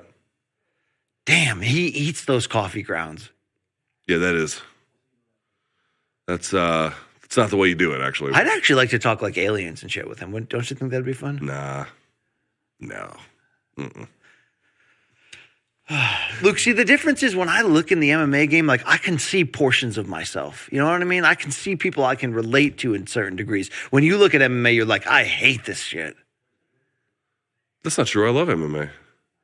The sport. Yeah. But not the players. I don't think that's quite right. I look up to these people, Luke. I think you can take a lot of important lessons from what they do. Yeah. For sure. Yeah. You can learn a lot about a lot of things about yourself. You know what Aaron Blanchfield taught us about life tonight? A lot. What did she teach us, BC? Dude, did you see her celebration when she walked off? She went like this. Yeah. Like, dude, what do you think? Seriously, she's a Jersey product. What do you think about her swagger? She fights nasty. Are you trying to get me to say a certain buzzword or something? No, I'm not. This is not. Is like green slime going to fall out of the ceiling? I thought people would enjoy an undercard breakdown of the show. I was just, I thought people would enjoy This is you just needing to go to horny jail. Dude, tell me she wasn't the hashtag holy hammer of the undercard. She has a claim. She has a claim. I admit she has a claim. But also you are a little bit. Didn't Krupp tweet at me? I mean, hammer of the month? What is Krupp doing? Just please stop forever. He did spell it Holly Hammer, okay? He bastardized his own product. What the fuck is this? Up next, Luke, is the beginning of the 3 big ones. It's Poirier, it's Chandler. Remind me, I got to shoot. This night is flying by. I've got to shoot round by round scores to HQ during these fights. Shit. So remind me on that. But Luke, how fired up right now? Because these are two. I mean, I'd say if you had you're much more a Poirier fan than you are a Chandler fan in terms of your personal fandom. That's such bullshit. Why would you say that? Because it's actually true. It's not an insult to Chandler. Just we all have our guys and our girls. I'm not a fan in the way you're using it of either of them. I'm not setting you up that way. I'm saying I'm going to guess you probably admire Poirier more than Chandler historically. I think he has an overall more developed game. Overall, yeah. I mean, I don't see Poirier in Black History Month vignettes. For a reason, okay? I remember watching that and being like, I remember what happened because it was like an afternoon card. And I remember watching it and being like, I don't think that's how this works. I'm not an expert on Black History or Black History Month, but I'm fairly certain it has to involve black people. I think that's how that goes. Luke, this is going to be a banger, all right? This is going to be... All right, so BC, the central premise of your Chandler pick... I told you Riddell and Hinata would be a banger, and it was. Yeah, it was. But it wasn't really... I mean, it was one-way traffic, really. This may go that way, too. You think so? No, I think it's going to be a war. What? Okay, likelihood of Poirier winning, because you do recognize it's on the table. Poirier's the favorite, so yes. No, I'm saying in your mind. Of course. Look, these are two guys that are going to... No, give me like a what you think the chance is. If you think it's at least 51 for Chandler. Yes, I think it's at least 51 for Chandler because I think people are sleeping on what he has left mixed with he's still going to be himself, which is dangerous as shit. And the champion almost got knocked out, Oliveira, right? Like, he's freaking dangerous as shit. We cannot forget that. Does it sustainable over the long haul? No. Okay. It's not. But is Poirier in a perfect spot where he could get overwhelmed and surprised by Yes. Yes. Absolutely. Yes. Absolutely, he can. Chandler's explosivity and risk taking and athleticism and everything else. I mean, look what he did to Ferguson. He is. You say I'm banking. It's a real threat. You say I'm banking on my crystal ball feeling that Poirier is more washed than people realize for this finish. Yes. For this ending right here. But I just as easily counter and say, I think you're sleeping on what Chandler can do in this moment. And I don't think I agree. I agree with the spirit of what you're claiming he can do. The question is, what's the likelihood of it? And I think you're missing out on which is starting to look pretty obvious, that Poirier, I don't think he's lying when he's saying, I'm coming for him, I'm going to kill him, KO1. We'll see. And now he's walking out in a freaking Marvin Hagler war hat. I do love that. Now, look, that can lead to a Dustin Poirier first-round finish. It 100% can. This is the matchup for it. Yeah. But that also can lead to him getting... Yes. Yes. And it's the picture's starting to get painted. We'll see. Okay. We shall see. Man, I got to tell you, man, Mike Chandler has never fucking looked in bad shape a day in his fucking life. He works so damn hard, okay? Jesus. Like, he used to do those Dave and Buster commercials, but he's not hanging out there. He's not in the game room, you know what I mean? He's back lifting and wrestling and reading black authors and stuff, you know? Thanks, BC. Thanks. Okay, there you go. God, he is like that boxer I saw at the Jimmy Lang card at the. Yeah. He's cut up from the butt up. Okay, there we go. That was the fucking guy's nickname. Chandler's at the Manscaped checkpoint. He's 2-2 in the UFC. Overall, what is his best win go? In the UFC? No, overall. That's why I said overall. What is his best win? The Benson Henderson win. The Tony Ferguson win is pretty fucking great. The Alvarez one is pretty awesome. The first Eddie Alvarez fight, went his way. But the thing is, he lost the second one, and probably but yeah. The Ferguson win is not. Look at the drone. What about the Dan Hooker one? That's decent. That's a great one, yeah. He iced him. I mean, it looks better right now, right? Yeah. And now it's time for Dustin Poirier. Now it's time for hot sauce. The official hot sauce of the UFC. Dude, I have to go to the bathroom so bad right Could go now. I can't. It's time. It's time. I hope this fight goes the distance. And then you get a urinary tract infection. It's not even that, dude. Oh, you got to take a dump? Oh, that Taco Bell came back, huh? You sit there and hold it. Here's a game we're going to play. It's called Is BC Housebroken? Did BC just shit his pants? All right, here we go. Poirier going to begin the Who walk. uses the litter box more, you or Reggie Jackson? Hey, can someone tell me what music he's walking out to? Boy, he looks. Oh, actually, I could cut back just in time, right? Look at these guys kissing their wives when they're going out there, man.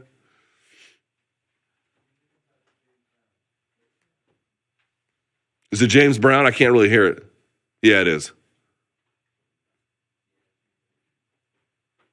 God, I do love James Brown. I got to say, these new kits, they look like They look like soccer jerseys. Like from the late 90s, early 2000s with that collar. Man, I saw more fight kits at the Jake Paul fight than I have at any other event in my life. That was fucking hilarious. All right, here's Dustin. He's in the prep point by the guy who loves QAnon. House. Did y'all see that story? Where he had the where we go one, where we go all patchwork on his vest. It's like, oh, all right. That's normal. Dustin Poirier, former interim champ, of course, 15 wins by knockout, 6 by sub, tied for 6th most wins, 20, and finishes 13 in UFC history. Damn. He's done some shit in there. He looks to be in phenomenal shape. And I got to tell you, for 155, Dustin Poirier is big. That's a big dude, man. Here we go. Crypto.com. Get it while you still can, I guess.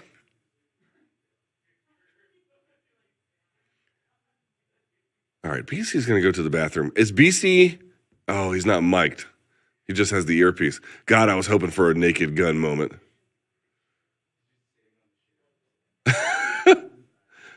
Yo, how long do you think BC is going to sit there to avoid doing the show?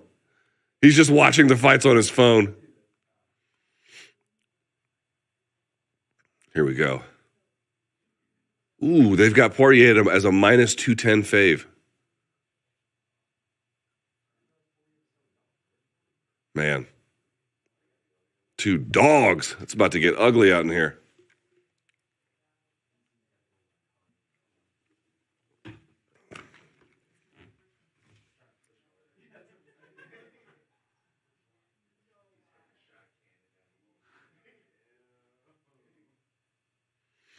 So that was the 7th first-round finish tonight, tying a UFC record.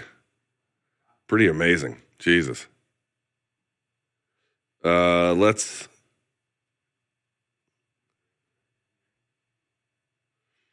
Someone's asking us, do you guys want to get Joe Rogan on the RSD couch? What kind of a fucking question is that? It's like, yo, would you like to travel back in time and become the most powerful person in human history? Yeah, no, I'm good. I'd rather sit in traffic every day. What kind of a fucking question is that? Yes?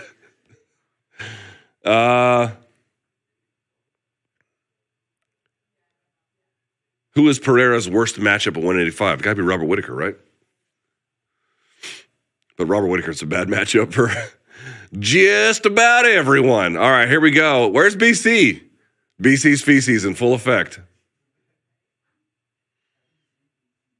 Man, this is going to be interesting.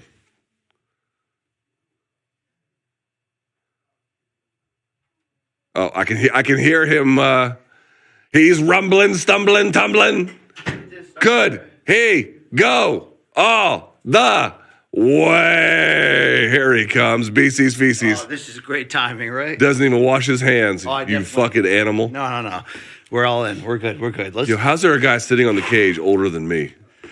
Can you feel that? What I'm feeling right now? You're excited. I'm excited. Yeah, I'm trying to be calm. As you can see, the time in our screens on the bottom left-hand corner. Patient, Dustin. Patient.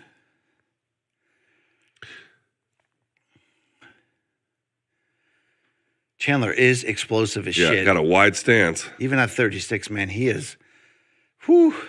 And a low one, too. He's always looking to explode off that thing. He's a pocket rocket. That's what they call him. Yeah. Ooh, right hand from Chandler. Yeah, he's going to be tough early. He's always tough early. Ooh. Left hook from Poirier that was a partial hit. Hard body kicks from Chandler. Okay, whoa. Yeah. Chandler's a demolition derby fighter. Ooh, little tease of the yeah, that was just a test. He wasn't really trying to go full throttle with that one. Good body shot by Chandler. I like that punch. Yeah. Okay, so Poirier's definitely not fighting war. He's fighting not yet. smart here. Not yet. You're right, though. Once Poirier commits to the war, though, he's in. He's all in. Right. Who got hurt there on that check? I need my glasses. Lisa needs braces. Dental plan. Oof. I'm loving the jab. By the way, who's the king of the elbow block in UFC in terms of striking with his guard? It's Dustin Poirier. I think a lot of those punches got through. Ooh, that one got through. Chandler putting it on him. Yeah. Oh, these are definitely getting through. People didn't see the same thing that I saw in my crystal ball. Oh, my God. Big rights from Chandler. Poirier's hurt bad, Luke. He is a wounded animal right now. Not exactly. Ooh, good left hand from Poirier. Okay. Yeah. Not exactly. This is what we paid for. This is what they advertised. Chandler he tasted the power there. Yeah, he was like, let me back up a little bit here. Let's not rush another this. good left hand from Poirier. They're here to make the magic. Oh, Chandler just landed a bomb of a right hand. But he ran into one too. Ooh! And he's changing stances all the way through it. Chandler is loading up on every single punch. Yeah. Holy crap. Dude, Poirier, good Lord, man. That dude has been through it. Nice right hook. That was after Chandler switched stances quickly. Yep. Yeah, Chandler Leg can't fight him. in the southpaw. Yep. Chandler, don't do the southpaw. Just load up on the right. Pot shotting him, using that reach. That right hand is still faster than good Poirier. Oh, he almost had him dead to rights with that one. Oh, Chandler with a huge right hand on Poirier. Huge. And here, whoa! Dude, Poirier's in trouble, but he might knock Chandler out with a shot. You never know. Okay, all right. Pulled the ghillie. Couldn't get it. Here he is on top. You know There's what? a lot of time left. ESP 145. is undefeated, Luke. When I get feelings, they're undefeated. All right, he's still got to do. He's still got to do the job. He's still got to do the job. State lines to eat pizza with 12-year-olds, Luke. Right? Yep, hold on. Still got to do the job. It's going to be hard to finish from here unless you're tall. Right? Exactly. He's going to scoot Chandler up. looking for an Americana. Why? January 6th. That's why. He wasn't looking for an Americana. He was looking for a Kimura. That wouldn't have helped the joke at all. Yeah. Luke, okay. Okay. We got Poirier's back. Yeah, now. but what kind of threat is he going to be? Yep, exactly. Not a He's big going to take the high hip. He doesn't want us to choke you out. He doesn't want that. Look, he doesn't want that. Honestly, I bet he's content to lose the round as long as he can slow it down and just avoid big trouble. Ooh, DP? Yeah, sure. Like, not trying to go out and win this round. Slow it down, get this guy up for the next round. Tried to hit the switch. He had the same problem with the switch on Khabib. Whenever you hit the switch, you have to make sure that your top arm, if you're the one doing the switching, he gets suplexed. Slam. If you're the one doing the switching, you have to have the pressure up back on their arm to lean your weight into as you make the turn. Let the boys be boys on that one, right? Boy, Dustin Poirier is still in his face, though, huh? Dude, Poirier. Oh! When Poirier goes to the war, he can't back off. They're in a fight. This is a war. Chandler looks labored. He's still got big power. Bombs. Both could go. Oh! Chandler's down. Back up. Oh! DP Poirier just touching him. DP just touching him. Dude, Chandler, you got to block one time, dude. You just got to put that guard up. Oh, he's getting lit up. Dustin Poirier might finish him, bitch. Oh! It's Poirier, bitches. Oh! Dude, is the referee even there? Where the fuck is he? He's not watching. We don't need him to watch. Oh, my God. Chandler is just on instinct. Dude, how the fuck? Oh! They could have stopped that fight 3 times. Wait. Was that the bell? What the fuck was that? It was the bell, and they could have stopped it, but they didn't. Miragliotta gave Chandler every chance to finish that round, and he just barely did. A minute ago, Poirier was almost done. Then Poirier rocks and hurts Chandler. You have no idea what round 2 is going to be like. This is batshit crazy. The Poirier is already shop-worn theory is not holding up. It's not holding up. Okay, but the crystal ball said second round. That's fine. Which is That's in fine. play That's here. fine. That's fine. No, I understand. Okay. I'm just saying, the win or lose, does he look shop-worn to you? No, but he's in a war But he's in a now, fucking war, yeah. He's in a anything fucking can war. happen. Dude, Chandler, that could have been stopped in any Either guy could have lost that one quite easily. But particularly the end of that first round, Chandler was hanging on for dear life. He was on Queer Street, Luke, and he was just letting those hands go. Oh. Dude, those right hands would have knocked out anybody, but Poirier was taking them.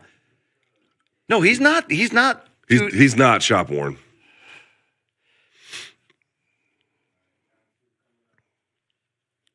Let's see this. He rolls underneath the hook. Bah! What a shot. Oh. And dude, how the fuck did Michael Chandler stand?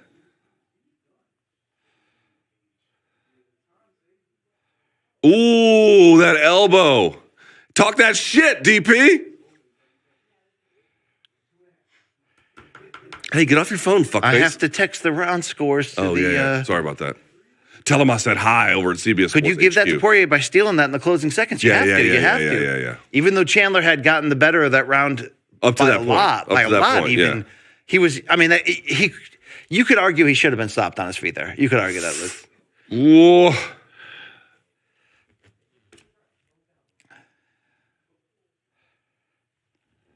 Okay.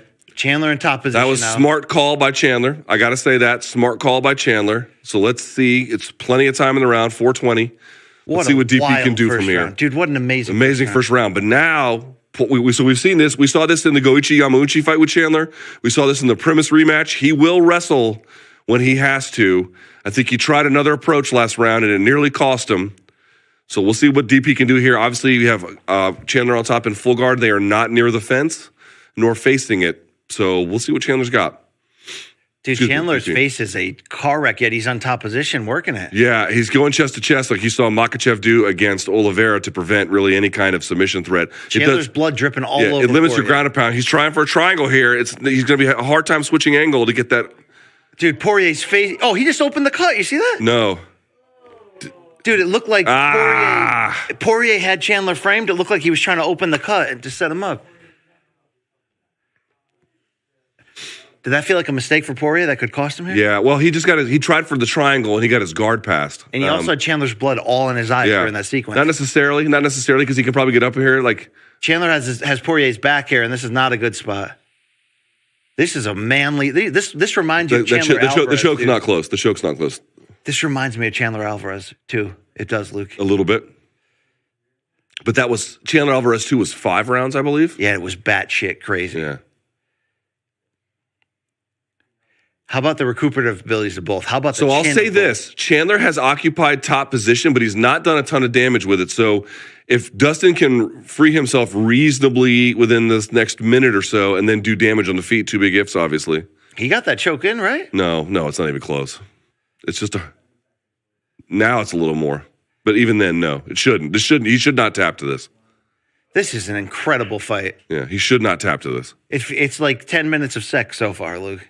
So it looks to me like because you have Chandler, he's posting off of his head. DP's going to want to, turn his hips through. That's right. Yeah, Poirier can't be here, man. If they go to the third Here's round, my point. Not a lot of ground and pound. You're seeing some of these, there's no choke there. Not really. No. There's no choke there. It's a harassing choke. It's what Colby Covington did to Robbie Lawler. Yes. As he was shifting side to side on him. With Don Jr. in the crowd. Okay, that's better. So he's going to lose this one. Yeah, he can't get taken down on the next one because on the mat, it looks like he doesn't have the get up for Chandler. Okay, he's got some time, This is though. better. He's got 90 seconds here. Yeah, he does. He does. You got to be offensive here, Chandler. Yeah, he's got to get up. He's got to turn. Yep. He has to get his hips out from under the control. You can see how his hands are above the hips. Can you believe now he's got to hold on. Now he's got a gift wrap. He's going to go for a Kimura. Luke, can you believe Chandler got out of that first round? Can you even believe it? Barely. And here's the question. I think it's a 10-9. Do you think anyone, by virtue of how close he was to being finished, scored it a 10-8? Is it even all worth considering? No, this is a 10-9 round 2. You're talking about round 1 or 2? Round 1. No, because it was back and forth. Because Chandler was on his way to winning that round. Yeah. He had hurt Poirier a couple times, not as badly as he was hurt. I'm not saying, do you think it should be 10-8? I'm saying, do you think one of the judges... No. Okay. No, because both had significant stretches where they were in command. Dude, is he going to stop? Those are to the back of the head. He might stop Dustin here. If Dustin doesn't start throwing. Dude, Murgliata's like, hey, guys, I definitely closed down the restroom earlier this week. Ooh, she's got him gift wrap. See that? Dude, this is serious ground and pound. This is good. This might now get stopped. Poirier, there he goes. Poirier had to turn and face him. He was gift wrap. Dude, that's a bad spot for Poirier. This is not good. Now it's a clear 10-9. I mean, it was all clear 10-9 before in terms of positional control, but now you got the ground and pound. to him in second round, right? Yeah. In their fight. Yeah. Well, here's the bigger question. If you're Dustin Poirier, it looks like you can't get up. So you better make sure you stop any takedown before it starts. Wow, what a fight. What a fight. It's a Chandler round, though. We're even.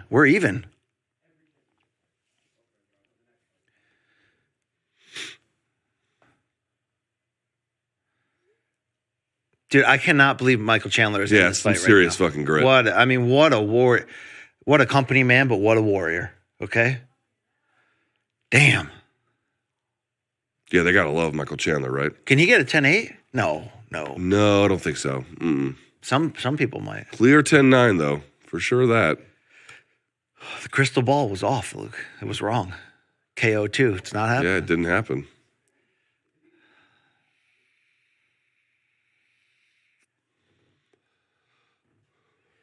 You see Ari with the headphones on? Yeah.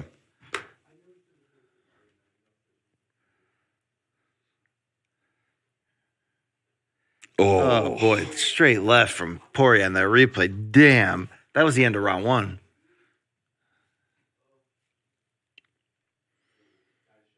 That's a hell of a round for Chandler. Yeah.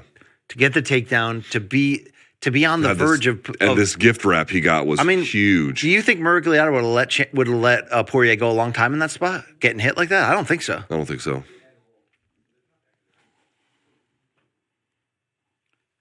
Dan Macchiato over here.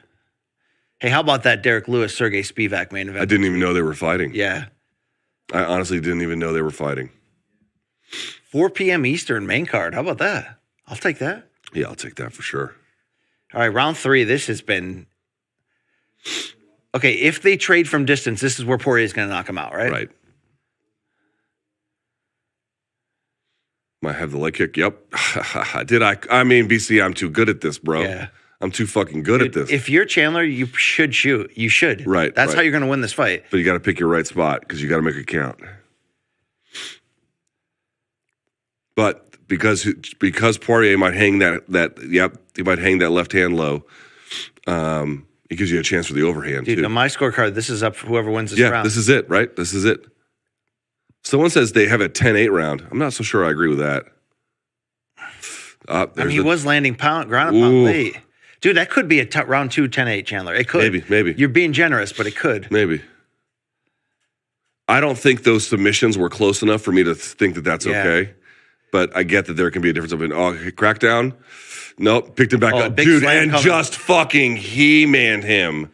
Dude, Chandler is Poirier reversal, that's big. That was cool by Michael Chandler, though. Give him some credit. He's taking a beat down. Oh, shit! This is big ground and pound from Poirier. Dude, and he's got the body triangle. Oh, Dustin Poirier, you sly fucking fox. What a I mean, these two have so many all-time action fights, and they're just adding to this. You know what? BC, I'm going to say this. Should have been 5 rounds. They should do this again. This should be the main event tonight. 2 more rounds. All right, Chandler needs to get up or this fight's over. Right? Basically. But look at that. His nose is a mess. Huge breaths out of his mouth. Poirier trying to get this choking. Oh, face crank. Tears him off of his base. Readjusted it. Oh, that's it. Got him. That's it. Wow. You were saying about this fight? Tell your That's a manly win right there. You were saying? That's as manly as him stopping Gaethje back then. Keep sleeping on Dustin Poirier. That's as manly as that motherfucker, dude. Dustin Poirier's fucking resume. That sauce is hot as shit. That is wow. Dustin Poirier's resume is the shit. All right, but dude, Chandler's an alien, a superhero, an action star. Chandler made that as good as it was, right? Chandler is. I mean, really, Chandler should be in our like short list of favorite fighters. Seriously, Luke, he's the best thing that's ever happened. Talking that shit, bro. Right now, still? Yeah, to somebody. Maybe that's a Chandler, but to somebody. He is such a talented fighter. I mean, Chandler. Chandler, he-mans. Before he lost the fight on the slam. He-mans the high crotch, jumps behind, takes the back, pulls him off of his base, but doesn't get the far side hook in. So Poirier ends up on top, smashes him with a hammer. He finds the back, hand fights the rear hand through, comes on top, snatches Chandler off of his base. They hand fight. He still is able to maintain the bicep grip and slides it underneath on the re-entry, and that is it. Look at the agony on that purple face. Didn't that remind you of Weidman Rockhold, where one mistake just turned the tide and then it was over? Against guys like this, who are this powerful, this experienced, this talented, the amount of mistakes you can make are minimal. What does Trevor Whitman always say, BC? What does he always say? The first one to make a real mistake is going to lose. That's it. What That's how it goes. Dude, we're going to have to, you know what we should do on Monday? Rank the action fights of this group of lightweights that we've been privileged enough to be around, all fighting each other, right? I'm talking about Eddie. I'm talking about Gaethje. I'm talking about these two. You can put Charlie Oliveira in there. I mean, you can even put Tony Connor and RDA in that. But the last 10 years at lightweight has just been 5 years. It's been insane with these type of fights, right? Man, that was incredible. He's still talking shit, DP.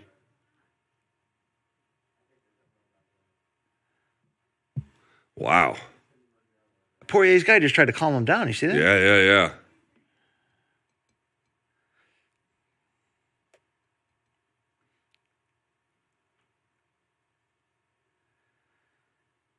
Damn, Chandler's a warrior, too. Damn.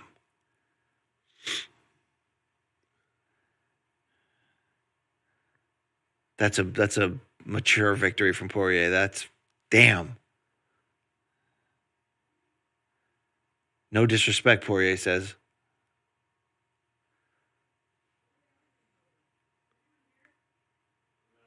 Okay, they're boys. That's respect among Americans. Yeah.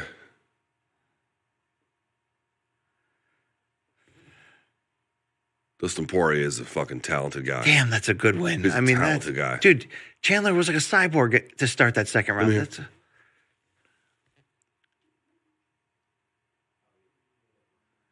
Ooh, he put his finger. Dustin Poirier is saying Chandler put his fingers in his mouth to lift him up for a rear naked choke.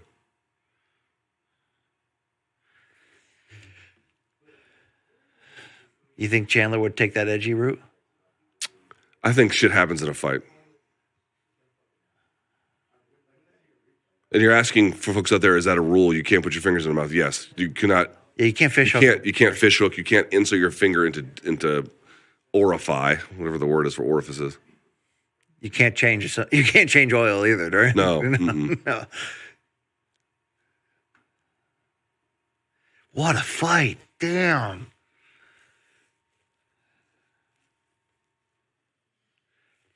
I need a cigarette after that fight, Luke. Yeah. I got a vape. Would you like one? I got a vape for you. Wow.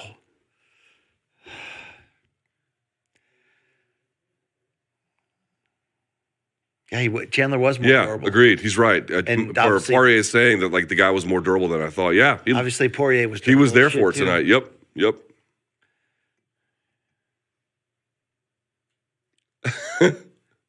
Who was that? Maybe of Mike from being from Tennessee. I don't know. Damn, Dustin Poirier is the man. Well, here comes the execution, women's strawweight title fight. You know what? I'll say this: I don't root for either fighter, but I would like for Carla to not have a night where the fans hate her. I'll say that the booing will be. I'll say that it will. Was this where he was putting the fingers in? You need to bite those motherfuckers off. Very possible. It's hard to see exactly. Dude, he just blood in that point. He just squat humped that fucking thing into the air. That's insane. Such a heady move by Poirier to get out of this. And then, to return him halfway so he could, as you mentioned, lasso kind of around the back. Dude, Poirier was almost stopped in round 2 on the ground. That was getting a little hairy down there. I don't think it was. Chandler was almost stopped in round 1. That was insane. But what a fight, man! Damn. I mean, no one said this wasn't going to be awesome. No one said this had a chance of being boring. Only one person said that Dustin Poirier's hot sauce has expired. The shit still burns, Luke.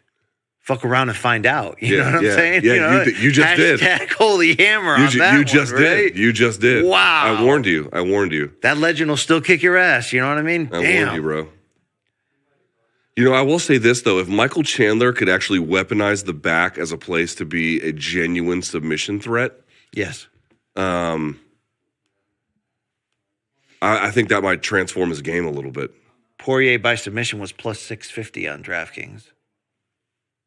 Ooh. Halle Berry. The ageless wonder. Bro, Halle Berry has been a dime since I was in high school. Holly Holm, too, right? I don't think she's that old. Nice avoidance there. Hey, Miles Teller from Whiplash. That's a great who's the movie. jabroni in the back? Let's see. Chris Weidman. Yes. Looks to be in decent health.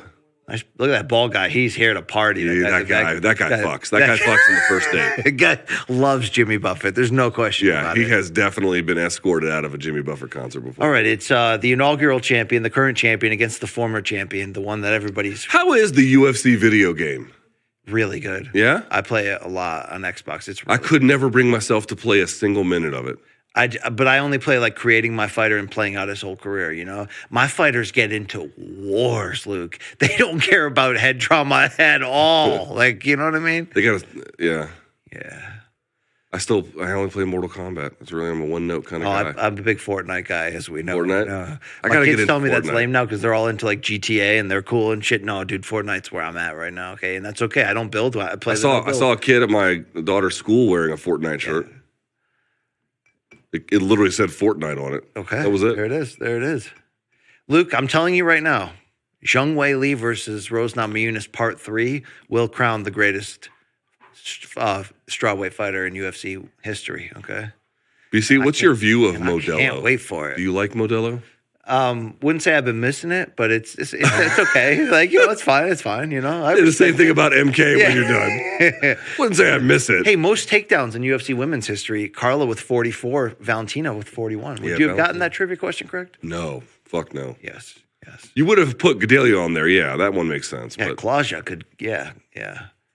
Damn, when you look back at the highlights of Rose losing to Carla in their first battle in 2014. By the way, the first UFC fight I was ever at.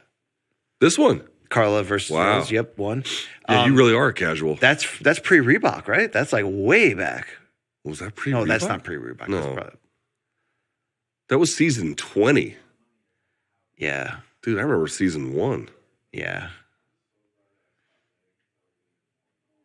Dude, The Ultimate Fighter used to be so different in terms of just what it meant for the community. That Kimbo heavyweight season was great. The ratings for that. Rampage, breaking the door. Dude, I think the finale for that did something like 10 million. Yeah. Dude, when Kimbo... Something stupid. When Kimbo had to fight Roy Nelson in that exhibition, dude. Yeah. He got handled. yeah. Well, you know, Kimbo was trying to do the impossible, but... Yoshab was on that season, too. Yep.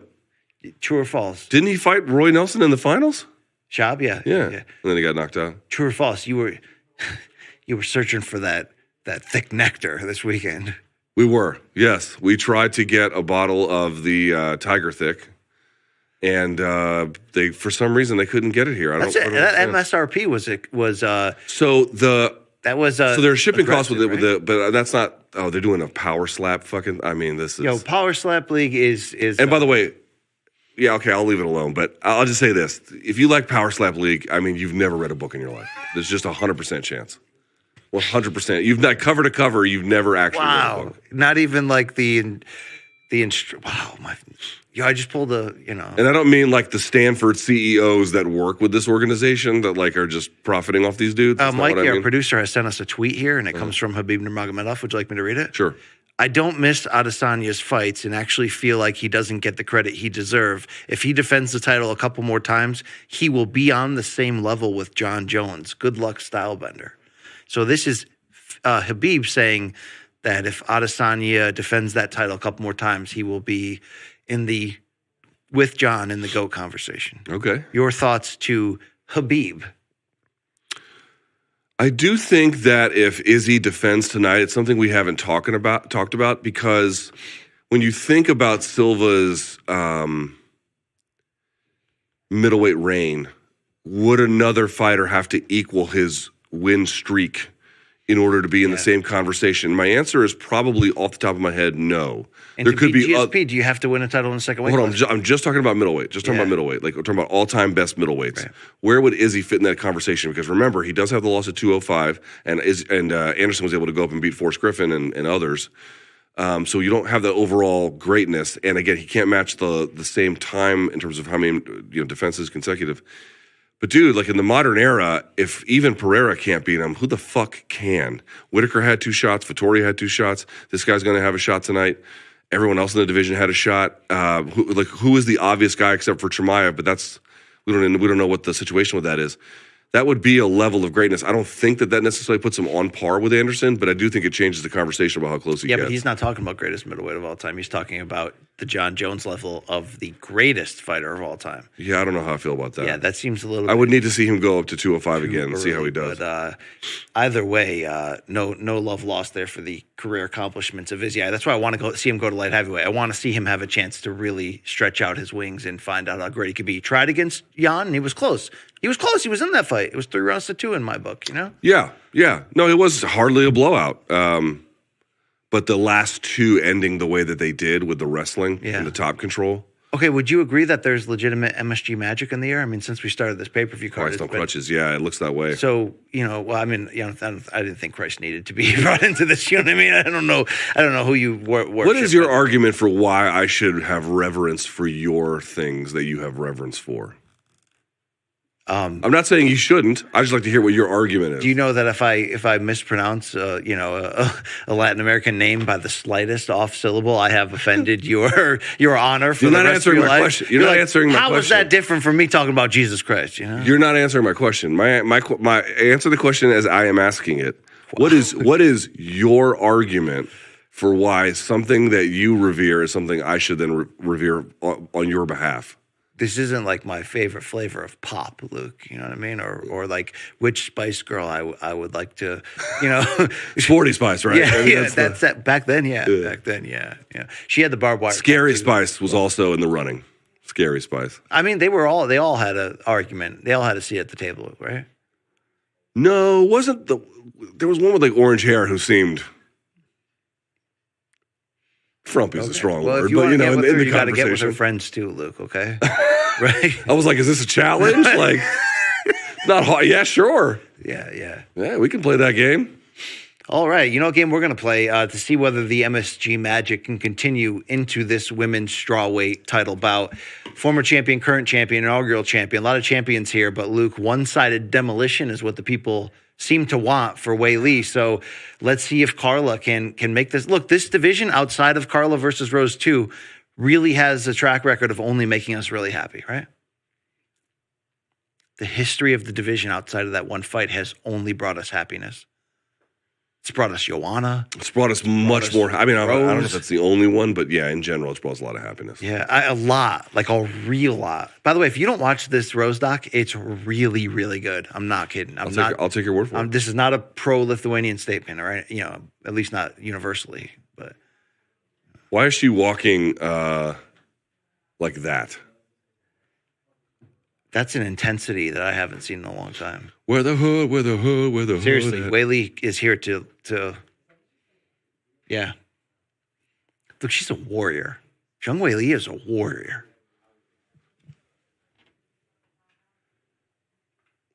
BC, would you ever go to China for vacation? Yes. Where would you go? Actually, I want to that side of the world. I want to go to Tokyo the most. Yes, I agree. Without question. Yes. To repair what was lost, obviously. But, beyond that, though. Yeah. My wife wants to go to Seoul. She wants to go to Seoul. Oh, that's South Korea. interesting. Okay. My wife wants to do Europe, and so she's so dialed in on London. Just wants, that's London's great. And then Italy. And finally, it's not so expensive relative to the American dollar. Jesus. I bet I'd see a lot of donks around. Oh, dude, the Brits are. They're MK fans. They are, but more than that, like they take public drunkenness to another level than what you might expect. Well, I'll never forget, dude. There was a game getting out. Where the fuck were we? Trafalgar Square, something like that. And the rain was coming in, so everyone was just getting out and walking into the Tube, which is their metro, their subway. And there was, the cops were hanging around. They call them constables. Yeah. Right. This dude walked by. Aren't they bobbies or something? Whatever the fuck. This dude walked by and in the other cop's face was like, just fucking screamed in it. And the cop didn't do shit. The guy just kept walking.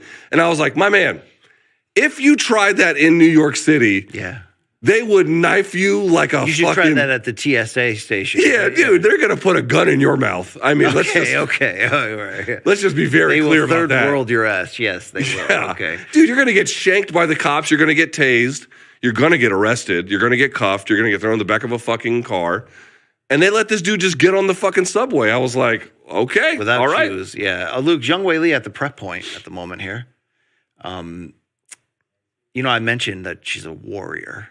And you didn't seem to bite on that. You were just like, yeah, it's cool. Whatever. I don't understand this mullet cornrow look. It's the look of violence. You know what? You might be right with that Poirier shit. is the official hot sauce of the Octagon. Yeah. You might be fucking right. Wow. Dude, Weili is strong as shit. Just like, I mean, she is a fucking brick shit house. And she's willing to win the battle. Yeah, but here's the thing.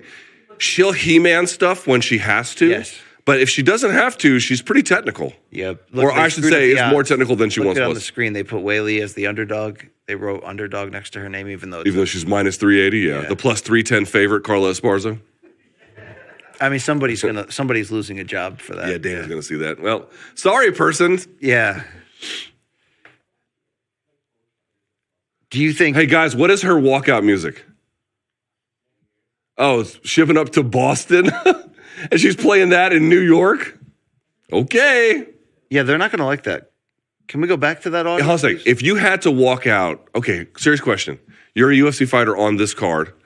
You're in a New York crowd. You have to pick music for the New York audience. What are you picking? I mean, yeah. How about the Pogues, Fairy Tale of New York? I don't know that track, Luke. What? I don't know that track. You don't know the Pogues? I've heard of the Pogues. I don't know their music intimately, Luke. I love that you cannot be outraged over this. You outraged is no. But I will say this.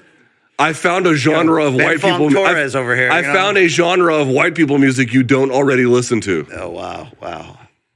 This is a curious walkout track, Luke. Dude. The Pogues are fucking awesome. I'll do a little research after this stream ends. Dude, the opening line from Fairy Tale of New York is, "It was Christmas Eve, baby, in the drunk tank." I mean, it starts off perfectly. Also, someone gets called the 6-letter F word. It's an old song, but you know. Yeah.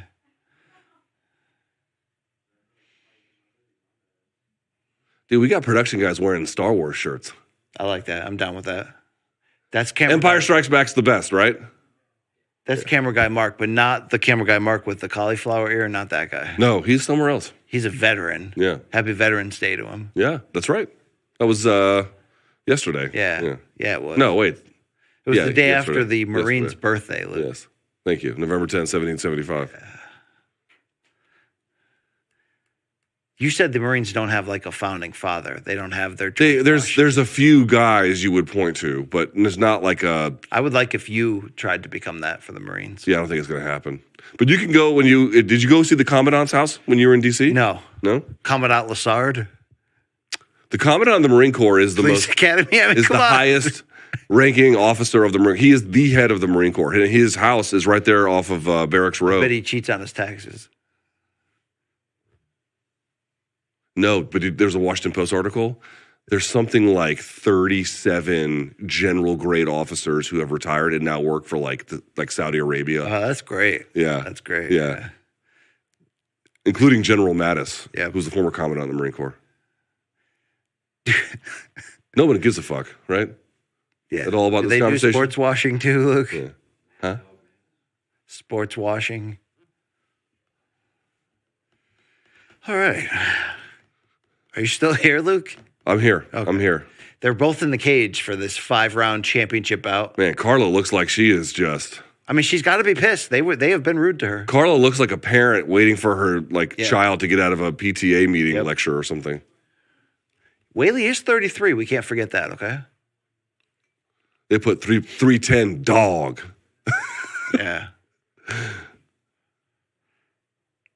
They say Esparza at 5'1" is the third shortest fighter on the UFC's roster right now. 5'1", dude. Small. I took a dump that size today. When they breach the water, that's when you know you got big money heavyweights. Sorry, so that's not long.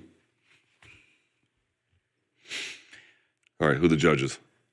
Doug Crosby. Doug Crosby. Well, Brian Miner, David Torelli. Mercifully, I don't think he'll be needed, but Doug Crosby will just send in shit for art. He'll just art all over it. Like 50-45? Nah, let's try 48-47 the other way.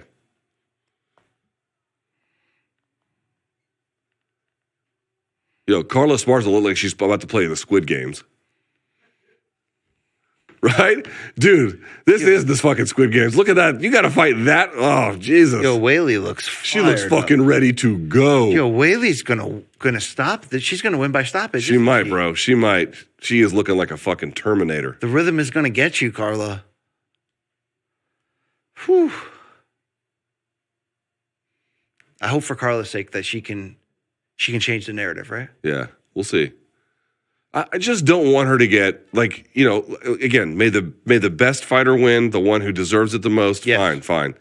I just don't want Carla to go in there and then just be turned into like some kind of angry punchline. Yep. Li Jiawang in the crowd with the Chinese flag. I like that. I haven't tweeted at all, man. Yeah, no one's missed it though. Can't say that's wrong. Some boos here for Carla.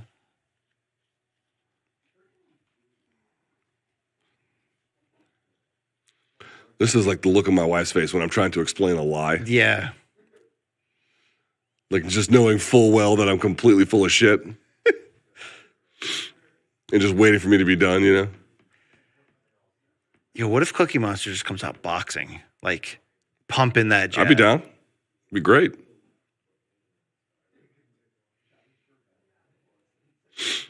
I don't mind. I got to tell you, because of the way that it does help with friction, at least a little bit. Yeah. I don't love when women wear the full rash guard. I think these are acceptable choices. Are you talking about for looks or for No, aesthetics? for functionality. Yeah. Even this one changes the equation a little bit because it covers the torso. If it was Modafferi, Roxy be wearing like elbow pads, like shooting sleeves, Like, she looks like she's an equipped lifter in the 1990s. She has sweatpants with knee pads over the sweatpants. Yeah.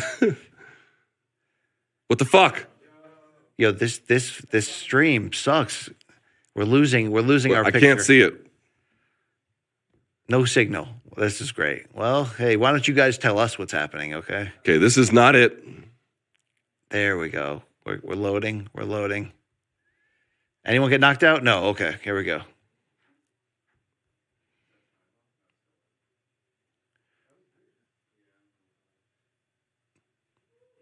Ooh, how about that entry from Carla there? Yeah, man? not bad. I mean, it took a lot of energy, but that's how you slip under the jab. She weaved under it. That's the one thing, like, Weili's willing and so aggressive and powerful striking, but does she really have great boxing? No. You can get into a fight with her and hit her clean. You just have to be able to take her shit back, Luke, which not everyone can. Also, Carla's coach, Colin Oyama, is a very good coach.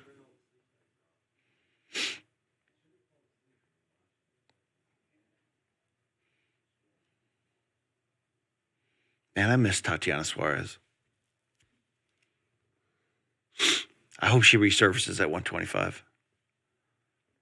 Would be awesome. Yeah, we need this. We keep losing the fight. This is not ESPN great. Plus, we paid for you. Not great. Okay? We paid for you. There was a transaction. Okay.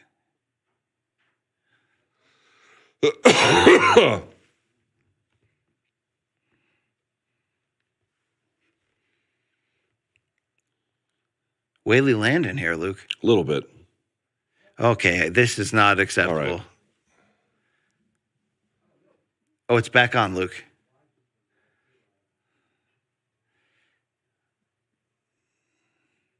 Dude, I don't know how long Carla can hold together her technique, though, to do these type of rushes. Dude, we can't do this if we can't see the fights, yo. Yeah, I mean, they're not, it's not. I know. Maybe there's a ghost. There's a ghost in this house. Maybe Ghost Dad, Bill Cosby is here, Luke. Payback for that Showtime doc, right? I'm going to put this on my laptop right now, just as a backup. Yeah, I'm sure it's a good fight, too. Yeah, it's probably a sweet fight. Oh, why are y'all on Hulu? Yeah, guys. Please get off of Hulu. Not on Hulu.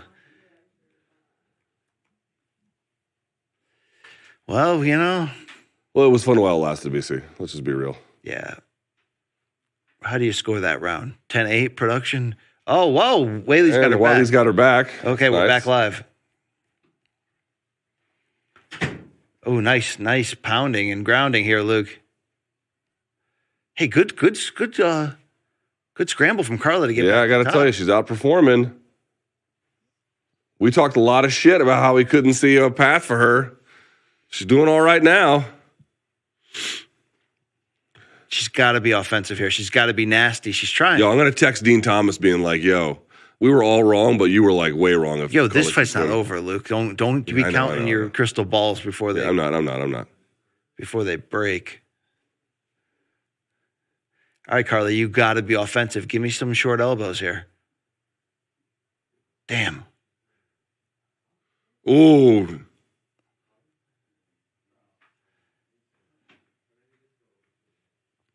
Weili does telegraph that right hand, Luke. You know it. Yep. Oh. Hit her with the uppercuts, too.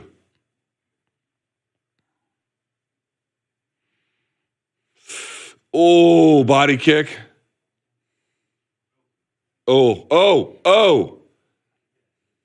Look at her flaring out. Got the back, comes on top. Yeah, dude, she's too much physically for Carla. You're seeing a lot of the captain right now come out of this. Yeah, right? yeah. Albarracin. Yeah, dude, you, Captain. She's so physically powerful. I mean, she's technical too, but it's a lot of horsepower behind this. Oh, good Lord.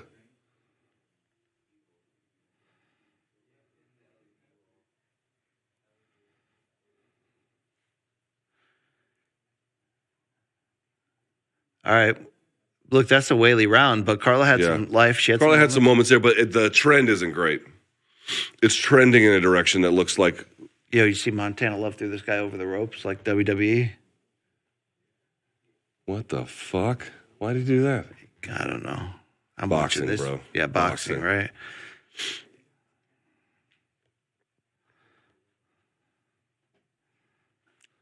I just got a message that Tukey threw up.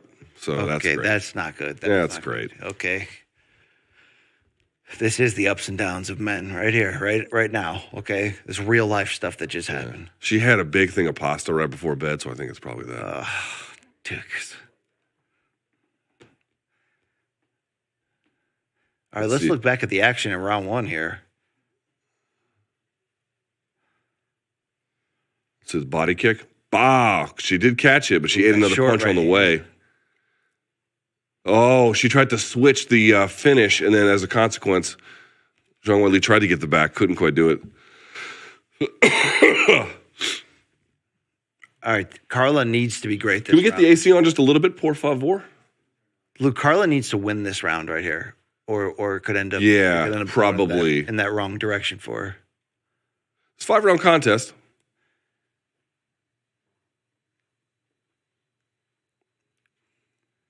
Look at Weili just take that center of the cage back right up. Dude, she's a handful, man. She's a bull, right? She's a bull.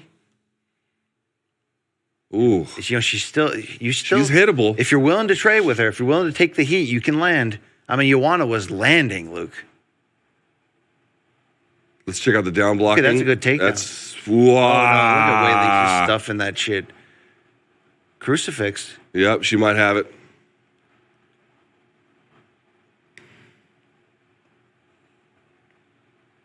Oh, this is not a good spot for Carla.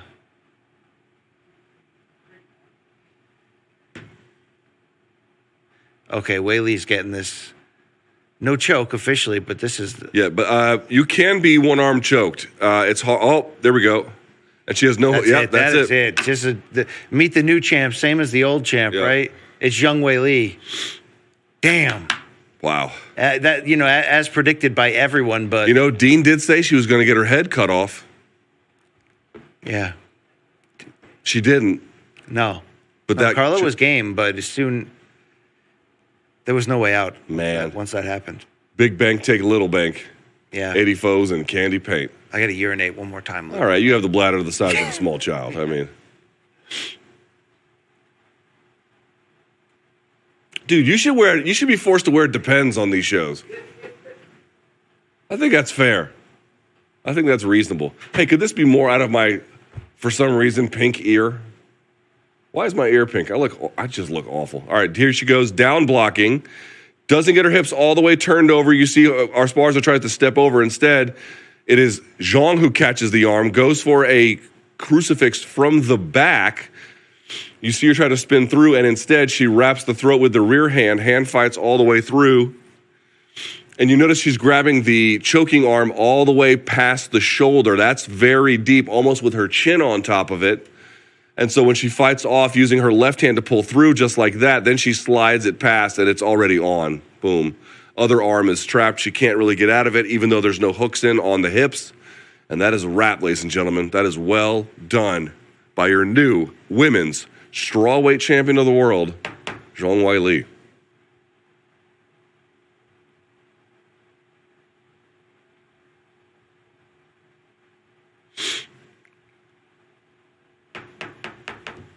Guys, remember, as soon as this is over, you have to switch feeds. It won't be on this video.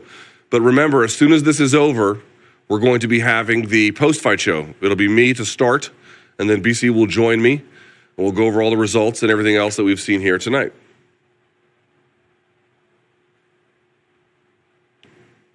One minute and 5 seconds of round number 2. Wow.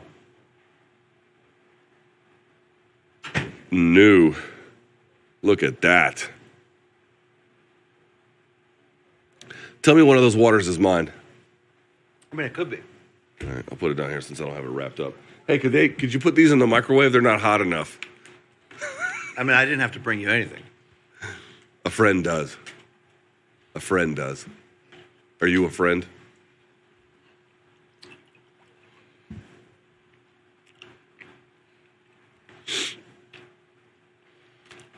You think Weili could be favored over Rose in the trilogy? Yeah. This has got to be... UFC is toasting champagne glasses to this, man. Good English. A little bit.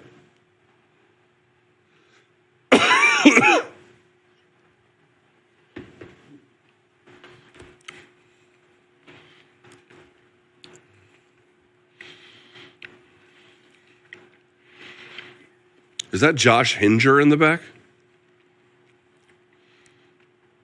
I don't know that man. Why are we looking at my eyes? Okay. Hey, look, watch this motherfucker eat and tell me you got to see him in big trouble in Little China. You know? Do it, bro. Do it. Do it. Do it. I don't call out your bald spot. Yeah, it's balding. Just commit. Commit.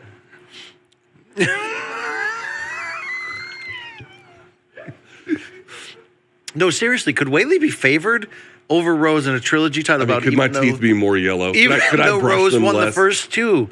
Huh? That fight's going to be great. Seriously. Yeah, it's going to be great. That fight's for history. This is somewhat anticlimactic because Esparza put up a little bit of resistance, but not much. Is Rose Weili 3 a better fight than Volkanovski versus Makhachev? No. Well, we don't know what kind of fight it is first. It's really hard to answer. You've seen one of those once. Looks like nobody actually knows the answer. I know that, Luke. I'm just having a nice conversation. No, but what I'm saying is trying to compare a fantasy fight, in a sense, to a fight you've already seen and you're talking about the next one, it's hard to do. Coach Phil McKagan reached out. He said, man, great fights tonight, Yeah, he's right. Damn. University of Colorado, that guy. Hey, if Brendan Lynch is watching, let's get the link sent out to the post-fight show because I want to tweet that out. Yeah, I think he's probably watching ADCC, bro, okay? Highlights, bro. Yeah. Dude, Weili's nasty. Yeah, she's tough. Seriously, I mean, we got to be straight up. From the Rose rematch to now, she's making moves. Even though she lost that Rose rematch, she's making moves. I don't know for sure. I think that's Josh Hinger in the back, who is a Atos. I think he's an Atos black belt. I think that's right. And is real fucking good. I mean, her having the use of offensive wrestling and obviously the ability to be a submission threat just makes her. And she has vicious ground and pound. Just makes her. And she can scramble in from underneath. Like, goddamn, she is a fucking force. The only one that can dissect that. She's like Chandler with a submission game. Right? Good point. She can be hit, though. I mean, she can be hit a lot. Chandler can be hit. I know, but hey, let's hear from Carla. Joe's way taller than her.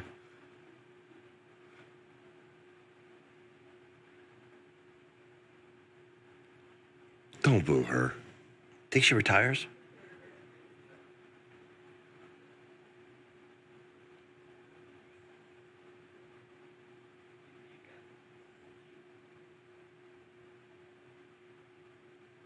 Wow, Joe not even going to ask her. Not even going to ask her about her future, Luke. He spoke for her. Yeah, it's a long road back. Don't mansplain this, Joe. Give her the chance to tell me if she wants to fight. Was he mansplaining? Yes. All right. My wife accuses me of that all the time. Manscape, Joe. Yeah, no. Does your wife accuse you of mansplaining? No. Hey, Shaun White, Here's My Famous Friends, yes. Justin Gaethje. Hey, there's Joanna with a howler head fanny pack. Yep. There he is. Man, he's there he is. Yeah. There's Michael Johnson there too. Yeah. There's Marab back there. Oh, dude, there was that guy who's a model. He's a big MK fan. Do you see him in the third row there? No. Chris Millington, is that his name? Oh, the Scottish guy. Yeah, the photographer. No, the model. He's a model. Well, he's also a photographer too. All right. Yeah. That was him. He loves MK. He's cool. That guy's cool. Yeah. He's cool. Shout out to that guy. All right. Do you want to shout out to any of our any specific MK viewers? Yo, Tukey Thomas.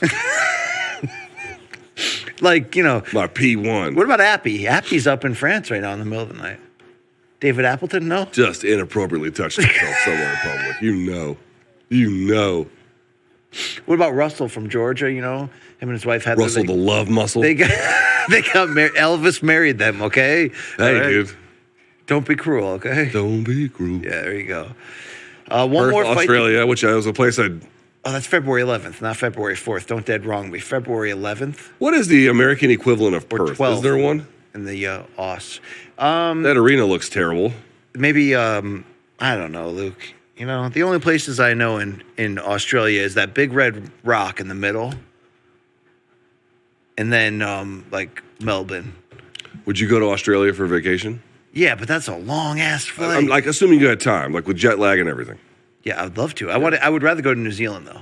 My wife and I both. That's both on our list. Would you go to New Zealand? I would love to. I would love to go to. Yeah, but you'd ring up Izzy and be like, "Yo, remember me, man, from the mansion?" Dude, he's told me specifically if I ever make it down there to tell him, and he would hook it up. He would hang out with you, or would he? I don't know. I didn't ask about hanging out. I asked about like going to the gym, but he was like adamant about it. He's like, "Do it." Suck my pelotas. All right. I mean, the chances of me going to New Zealand are close to zero. I mean, they are. Let's just be real. But I would love to. I would love to. It looks like an awesome place. Hey, you're tweeting again. I want to just share the Morning Kombat link. Look. Okay, that's fine. We got, do we have any? I think they send in some questions. Do you want to hit any MK fan questions before the start of this main event? Let's do it. Do we have these, team? In your email, fuckface. Oh, okay, I got it right here. Yep, I'm loading it up. Thank you, Michael Mormile. Okay. Let's hear from the people. Look, I got to sign in to see this? What kind of... Now they got to send a code and authentic... just...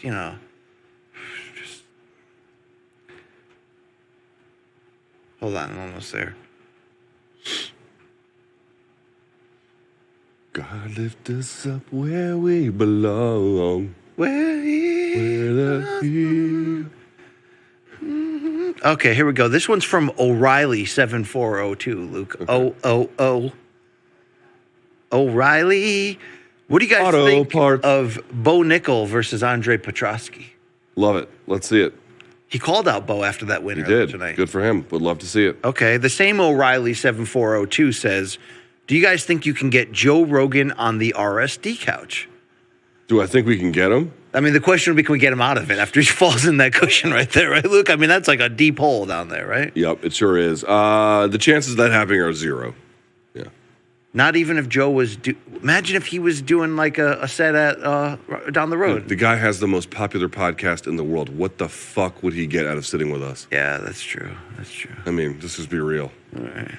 Plus, you would just make fun of him. That's not true. He is a legend. You would talk constantly about his height. No, I wouldn't. No, I wouldn't. You would ask him, like, are you tall enough to ride roller coasters He fills and shit? out that bar back shirt. Look at it. He's been in the weight room, dude. He's been in the kettlebell Yo, he room. does a lot of yoga. I was thinking about rebranding myself as a yogi. What do you think about that? A Welsh yogian. You know you're not allowed to molest your clients, right? Okay. I'm not like the next Bikram. You know what I mean? Like, yeah. I did one of those once. I was dating this girl, and it was in my 20s. Yeah. And she was like, you got to try Bikram yoga. You know why you did that, Bikram? You did it all for the nookie. I did it 1,000%. Yeah, did you get that cookie? I sat there in that class being like, I'm just humoring myself just. Yes. Just so after like 5 beers, it goes my way, you know? Did you smash? I dated her for 3 years. Okay, so is it yes? Yeah. All right.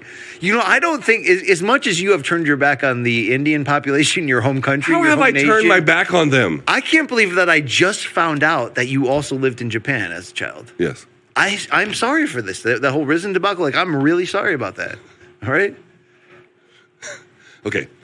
All right, next question. I'm also not Japanese. Okay. This one's from Robert They're B. wonderful people, but... Robert B. says, what significance does ground control time have under the new interpretation of the rule set if there is minimal strikes thrown and it's basically a battle to maintain said control? It would depend what's not happening when they're not in control time. Okay. So if you had... What you're asking is, if there's no ground and pound, or at least not much, and there's no real submission threat, but they do keep a significant amount of ground control time, the question is... That is valuable, or sorry, I should say that. The belief is that it is valuable, but it is very conditionally valuable on whether or not what happened either preceding or following that control time was demonstrable on how much offense there was. So in other words, if they get a takedown within the first 10 seconds, no punches landed, but they don't really do much, and they ride out the rest of the round, how valuable is that control time? Pretty valuable in that sense. Yeah. But if they had their shit rocked for a minute, and then they got the takedown. Even then, they had it for 3.5 minutes, but they didn't do much. The fact that they got their shit rocked earlier is still more important. Absolutely. So it carries value, but it's fairly minimal. Carry an angel. Remember that song? Yeah. No, carry a lane, something. Down the road that I must travel. I bet you was all. Carry a laser through the darkness of the night. With my fucking yellow-ass teeth. The main event shortly. Marco M. says, what is Colby Covington up to these days? Haven't heard much from him. Do you think Colby went to the DeSantis rally that ATT held recently with Dan Lambert? That whole Trump-DeSantis thing. So which side? Is Colby going to Civil War is coming, Is folks. Colby going to stay true branding-wise to Don I actually think that's a great question, because here's the thing, man. DeSantis just won, and he won fucking big. He is very well liked in that state. And then despite being polarizing in a certain way as well. Does DeSantis get credit from Dana for opening that state up? Oh yeah, for sure. Remember they had him at a UFC weigh-in. Okay. Recently, within the last year, certainly anyway. And would your dad vote for him? Ron DeSantis? Yeah. I sincerely doubt it. Okay. Yeah. But my dad doesn't live in Florida, so. Yeah. I think your dad would, right? I don't think I can comment on that publicly. Yeah. I think your dad probably would for sure. But the point is, he's quite popular in that state. Colby definitely was a right-leaning guy. But to your point, he 100% went all in on fucking Trump. Like, that was the guy. And as that shift begins to take place in the Republican Party, I wonder what he's going to do. All right. Stu C, need to hear what Brian has to say. Who beats Erin Blanchfield at this point at 125? So, look, no one's saying she's going to fight Valentina tomorrow and that she has a fighting stake. She's on We're the not rise. saying she's the best in the weight class yet. But when you look at the usual suspects at 125, the people who have been there at the top, the Jennifer Mayas, the Caitlin Chukagians, is she competitive? If not, can she beat them? That's who she's going to have to beat to climb up this ladder to get into contention. And this is another big statement, as was her just domination of Miranda Maverick. I think that someone as talented as her, probably eventually. Remember, though, she's 23. That's true. How close is she to her prime? I don't fucking know. She lives in Jersey. If she's the hammer of the month, this has to be a physical transaction. Dude, okay. All right. Ready? Here we go. Hear ye. Welcome to horny jail. That is not true. The question from the judge decides this man is horny. Wow. Okay. I hereby decree. We got a lot of video packages right now, Luke. Speaking of, All right. Speaking of packages, do you want to hear what Franklin T. Ward says? Who is Pereira's worst matchup at 185? Maybe Izzy. Maybe it might be. Well, we'll see. He might knock this guy the fuck out. We'll see. But is there? Robert Whittaker. It's got to be Whittaker, right? Whittaker's a tough. Whittaker can wrestle, has impeccable timing, and is just all around super solid, defensively sound. Yeah, that's a tough matchup for him. One more here. It's from Dizzy 1868. Luke put more of that bullshit on the screen. Yeah, there you go. Luke in BC was the Dom Reyes. Sorry, we're not. By the way, I want to be clear. We're not. The crew's been great. I'm talking about ESPN Plus. Who keep putting up? These like fucking graphics that are like only the truck should know. Was the Dom Reyes loss more about his chin or more about Superman Ryan Spann? Ooh. Okay, let's assume for the sake of argument that you have to give, the answer is yes to both, but you have to assign percentage out of 100. I'm going to say 70% his chin, 30% Ryan Spann, which sounds like I'm shitting on Spann, but I'm not. But the fact that he just walked into it, I can't not acknowledge that. Yeah. I can't not acknowledge what is that ESPN Plus we paid doing, for this man? pay-per-view, what is ESPN Plus doing? Yeah, I got somebody's IP address there, Luke. Do you think that whoever's computer is now getting malware from everywhere? I really hope. Okay. We are beginning the ring walks, cage walks here. Here's Alex Pereira, 6-1 in mixed martial arts, 3-0 in the UFC. He's a tough bastard. Made the 185. Actually came in 184.5 more or less after waiting until the 11 a.m. Friday deadline. And here's the traditional warrior dance, right?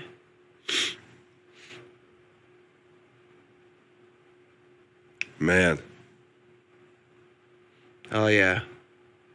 And he looks the part of just absolute badass. That dude walking to his front right. Oh, he's preparing the security guy? Yes. I see him every time I go to any kind of UFC event. That dude is, I want to know his story. Yeah. He looks like he has seen some shit. That guy, the bald guy with the beard? Yeah. He just grew a mustache. It used to be just the beard. Yes. And he's fucking super muscular. I want to know his story. Are you saying his real life story would mirror the Hurt Locker?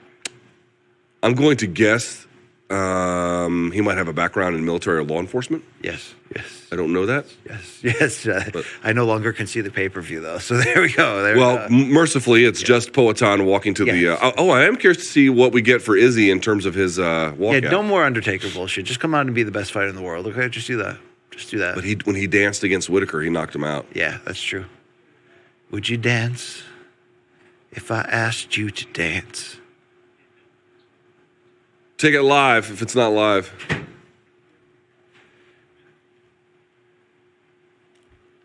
No, we could see it. Alex Pereira in the prep point at the moment, hugging his team, Glover Fernelli Felice Sr.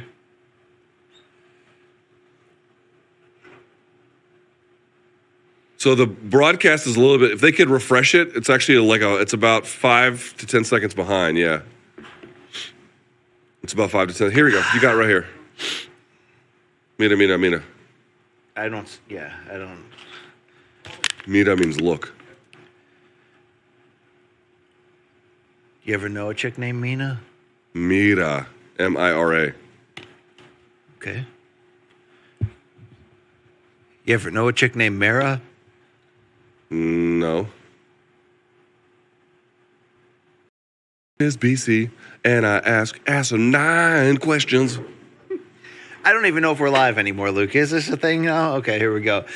So Pereira's in the cage, and the cage walk for Israel Adesanya. Sonia. Now, there you go. I wish I could hear it. Unfortunately, you cannot right now. Yeah, not right now.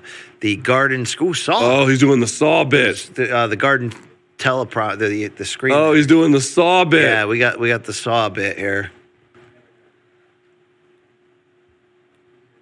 So the screen has the IP address on it again, Luke. Yeah, I don't know what ESPN. I don't really. I don't know what's going on with anything really. Okay.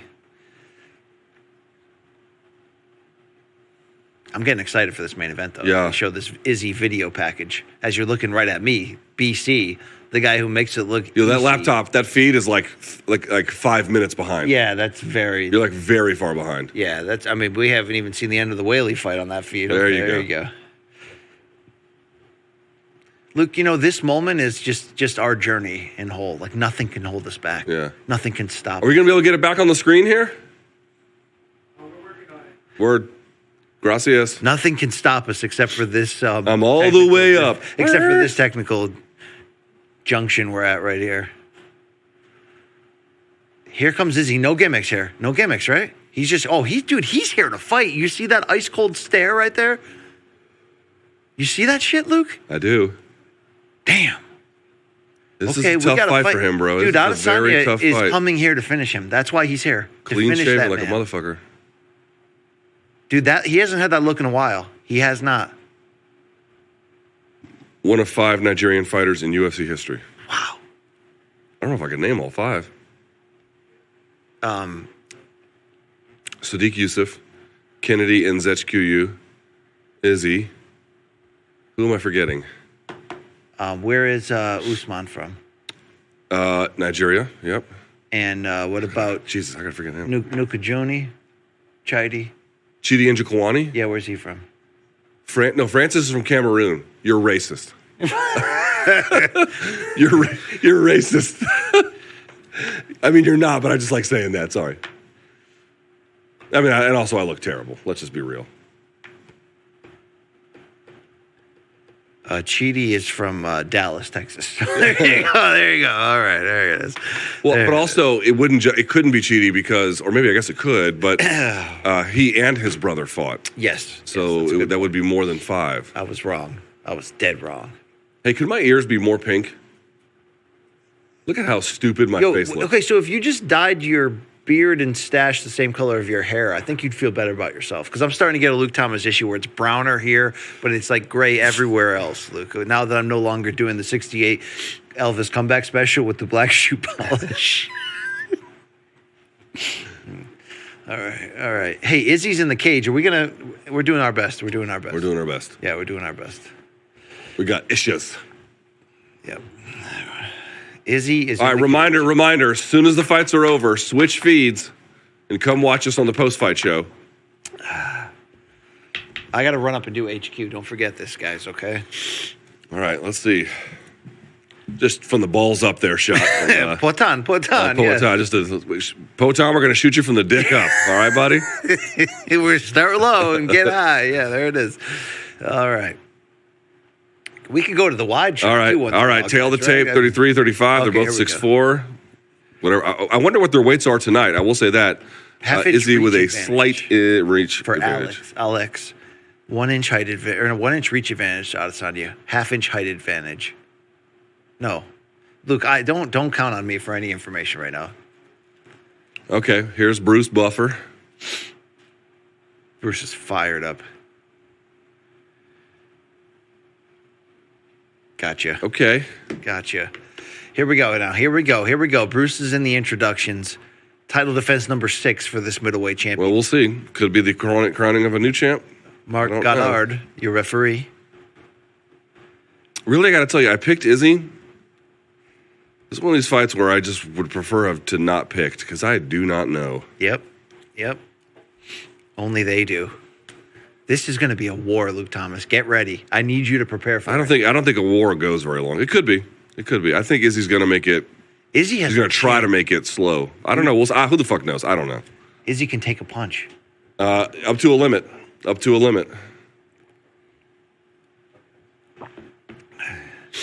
They don't call the other guy hands of stone for nothing, right? No, Luke? they don't. Damn. There he is. The fucking champ. I'm giddy with excitement right now. Boy, this is the most sullen I've seen him. Potan. No, he always looks like he's ready to just... Yeah, he's ready to maim someone called Potan, yeah. Can we just plug in his laptop straight to that computer? Right?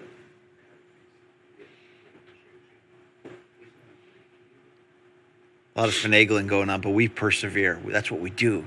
Good thing I bought this. Yeah. Oh, they got the Brazilian flag and the ring apron. That's cool. And that's cool. Could have been the flag of both, actually. Was that Nigerian? On the Well, other I side? think I can't hear what Buffer's saying, but I think as they announce him, they put the Brazilian one up, and then. Don't his chest tats look unfinished? Well, if he's going for black and gray, then no. Tattoo on Titi, pretty good though from Poatan, right? Yep. Yeah, there we go. There's just a little split screen action.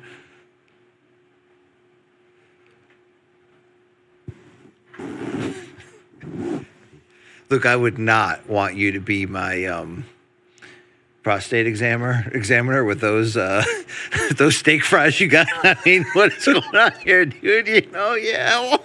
Oh, dude, I'm gonna put these up your rear end. All right, here we go. All right, let's get it. Fire. It's back on the big screen, Luke. All right, we here got it back on the big screen. Whew. We survived that. We survived that storm. I'm gonna keep this one up just for extra sake. Okay.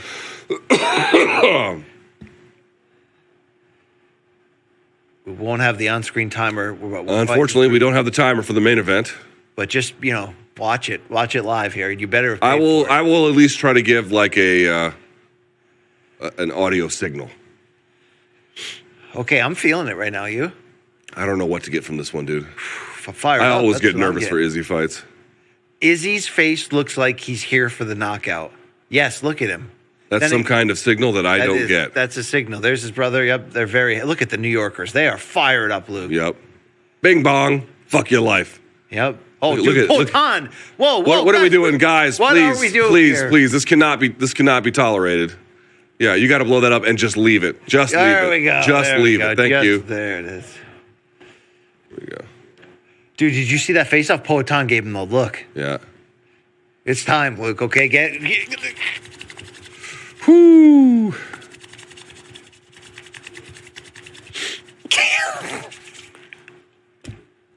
All right, let's do this. Let's do this. Oh shit! Flying kick from Poatan off the start. Trying to set the tone. Damn, he's here to fight. That's how you close distance.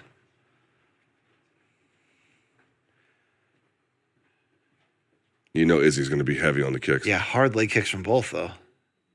Damn, Pereira is a big middleweight. Yeah, he's fucking huge. It's the first time I've ever seen a guy at middleweight with a stature like that up against Izzy. That length is. There are some people who say when Izzy's length when that advantage isn't there, that he's not the same, Luke. I mean, this is going to be We shall see. Yeah, this is why the odds are this close. This is why Poatan is the closest of anyone in the title streak.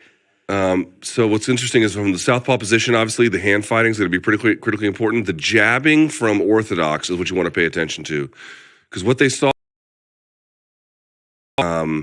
which is kickboxing, but it was one thing that sort of a stabbing forward jab had this kind of way because he holds his hands here. Yeah. I mean, he's closing the distance, though. Yeah. They're getting uncomfortably close. Yeah. So we'll see. We'll see what...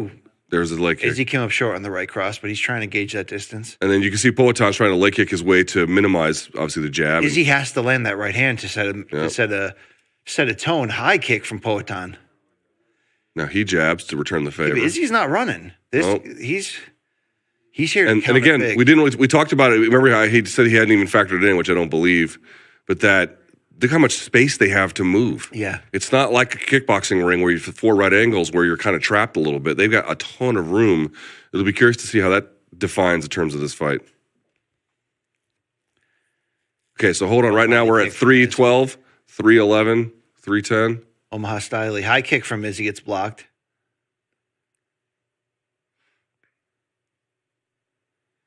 Trade jabs. Dude, this is tense. Ooh, I think he lost his balance there a little bit. Good right hand, though, from Izzy. Even if it was good jab to the body there as well.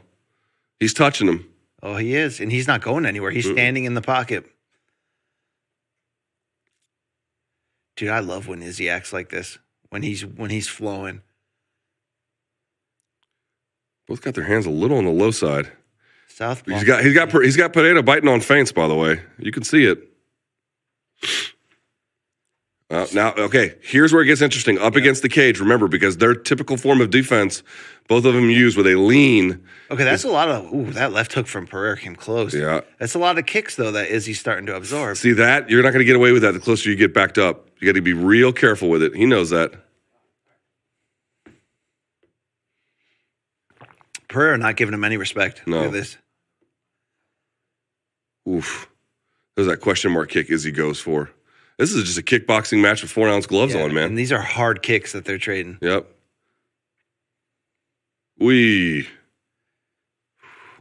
Good defense from Pereira to block these high kicks. But Pereira's doing quite well as well. I mean, they're both. This is close distance. I love this.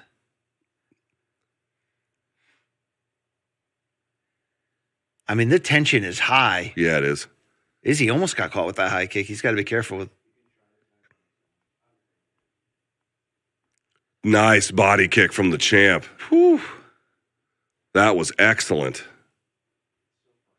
See, that lean back, you got to be right here is where it's. You see how he grabbed the hands as soon as he went right back? Yeah, your feed's ahead of mine. It's killing me. Sorry. I mean, we can watch the same screen if you'd like. I know, but I don't want to do that. Mine's 1 second ahead.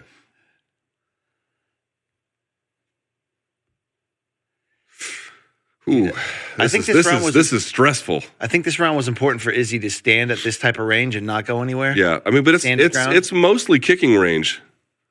So this is I would argue safe is not quite the right word, but this is a good range for him to stand. Okay, now that's Pereira puts that pressure on you, man. He gets close and he stays there. Ooh, watch that knee. Scissors knee almost landed. Dude, he's dangerous for a reason. That's why the betting odds are so close. There he is. Oh, is he going to wrestle? Let's see. Damn, does he look big in that clinch, Poatan? Is he going to wrestle? No, I think he's going to give up on it. Let's see. Poatan landed some nice shots up to the middle there, by the way. He was more offensive of the two in this position.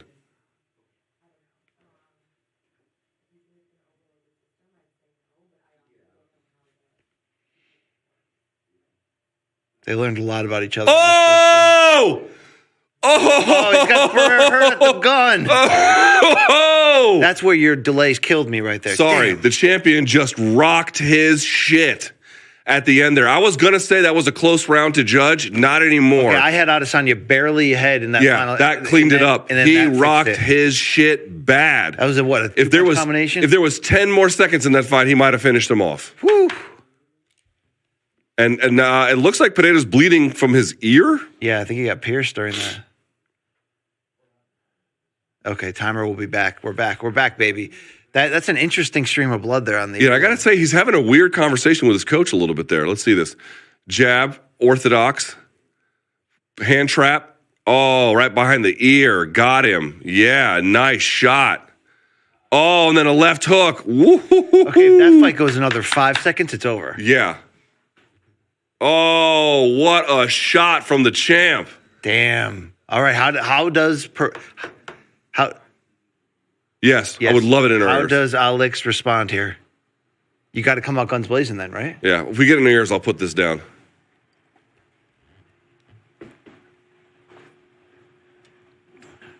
All right, Izzy's coming after him. Izzy's here to finish him. That jab, the orthodox jab, is the one that in the Volkout fight they kind of picked up on a little bit. Dude, look at the focus on Pereira, though.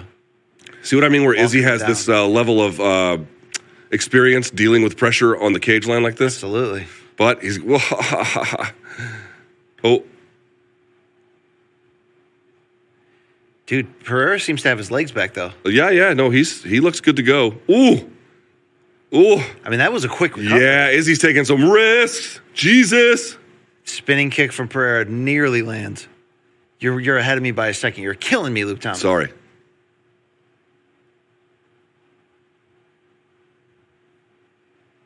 Good jab by the champ. That's a stiff jab. That's how Izzy needs to get out of this area. He's got to get out of being pinned against the cage. Pereira's defense is pretty good. Dude, Pereira is menacing. Well, I should say relative to what it used to be. Pereira is menacing in terms of how he corners Izzy. Yeah, but he's having to hard charge a little bit here. There it is. There's that left hook. Whew. Oh, I wonder if you might see a hooking shot from Izzy because you see, actually, it's funny. Pereira's doing some of the stuff Strickland did to him with his hands out front like this. Wax on, wax off, you know? Southpaw. I like Izzy better in that orthodox stance. But He's able to do more damage from that one, but this is a bit of a safer one. He can control that left. Oh, there's that jab. Closer with that high kick, though. That jab is money. And, dude, what the fuck is going on with Pereira's ear? We can't hear the broadcast, so I don't know if they've addressed it or not. Oh, nice shot. Nice shot from Pereira. Yeah. That one, that stung him. Pereira with the best shot of the fight so far for him. It's another one that got kind of close. All right, stiff jabs here from Pereira. This is where Izzy's got to be on his game. Yeah, dude, in the clinch, I got to tell you, Pereira looks strong as shit. Good uppercut, though, from Izzy. Yep, they're both getting a little bit in here. With the forearm and the throat, he's being physical. This is what you have to do as a challenger. Okay, here's Izzy. He reverses. He gets inside position. Now he's pressing into the fence. Let's see, bicep control, knee to the body. This is better from Izzy. Is he going to go for a takedown? He's too high. He's going to get it. Oh, he has to trip out the back leg. He couldn't quite turn him over. I want to see what his top game looks like and what Pereira's defense is like. This could be big, but... Yeah, this is what I mean when I say that Robert Whittaker would be a nightmare matchup for Pereira. That he would have finished that. Tension's still high. Oh! Big right hand. Big right hand from the champ.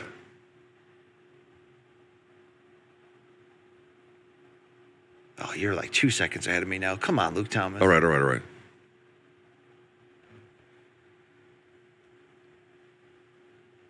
He's jabbing. Oof. This is still where Izzy does not want to be. Yeah, exactly. Izzy's giving himself just enough space where if he has to lean, he can. But now he can't. There it is. Oh, shit. That left hook. Anytime Izzy, this is much better for Pereira here. Woo! Dude, Izzy's got to shoot to get out of trouble here. I know he believes in his chin, but you can't be effing around with a guy like this. Yeah, you got to be careful. Yep, I agree. I got to say, Pereira's starting to warm up a little bit, right? I'll give him this round where this is even, and he is close as shit. Yeah, it's been close a lot of times. Dude, Izzy's being willing to take on a lot of danger here. 1 minute to go in round two, more or less.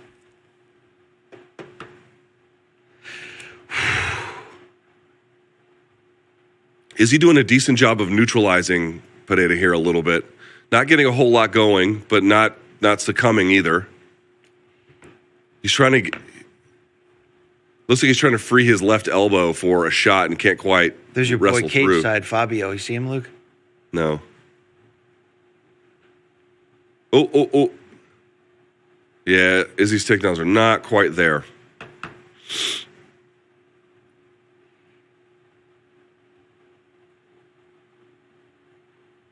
Dude, Izzy's towing the line. That's a high kick from Pereira. That was basically... Yeah, you got to be careful with that distance there.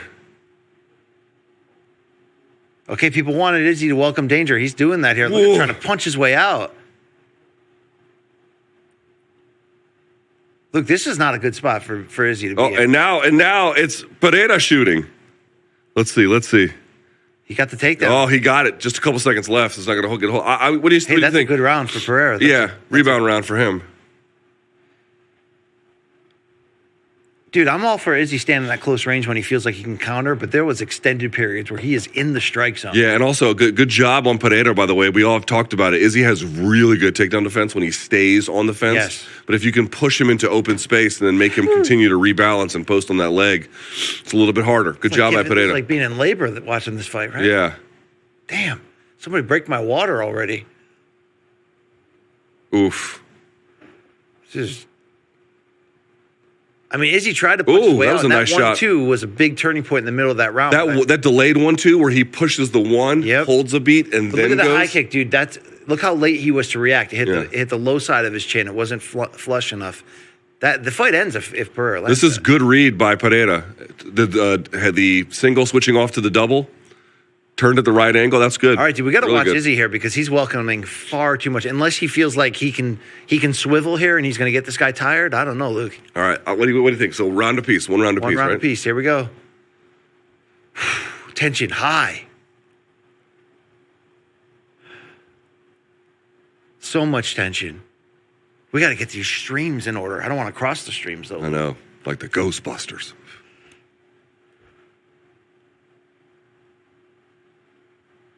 What do you think Izzy's doing? Trying to set him up for the right hand? Or just what? What Izzy's always doing, trying to create mismatches.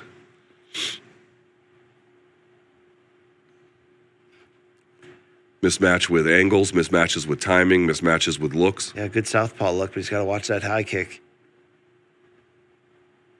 Dude, Poaton's proving he could swim here through two. Oh yeah, dude, this fucking guy is a beast. No, but I mean, even I gotta say, if you got his energy too, like he looks. His technique is holding up. You know what I mean? He's the guy putting on the pressure. Oh, right. That delayed one too, and this time he didn't go through the gloves; he went around them. Pereira was a sitting duck. That's a nice shot. That's a nice little read he's got. Dude, that's straight from the Volkanovski fight. Dude, he was almost stopped at the end of the first round. Dude, that fight would have been over. But now, look where we are. Right away. Whoa. Dude, Izzy looking with that pull counter right. Oh. But you know that was coming. You knew that was coming. There we go. It gets on top. Let's see what the champ can do.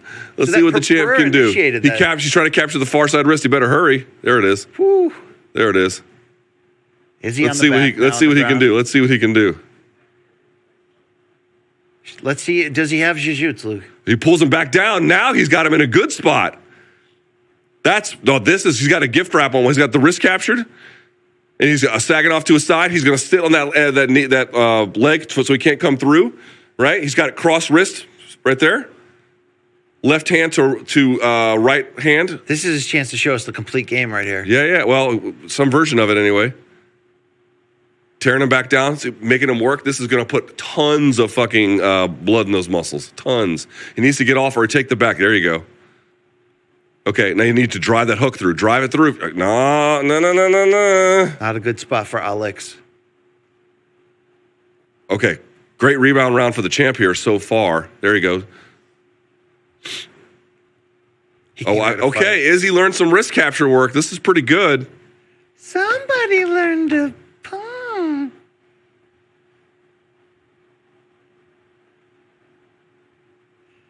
And dude, this is draining. Yeah, this is when the lights get having your wrist captured, because you got to remember you're pulling on the opposite direction the whole time, and so because you can't move it as far as you want, it puts constant tension on it. Some of these little punches have cut open Pereira's air again around the earlobe there on the left side. I hope he's all right with that. He seems to be fine. I mean, right? You hope that's not internal bleeding. Right.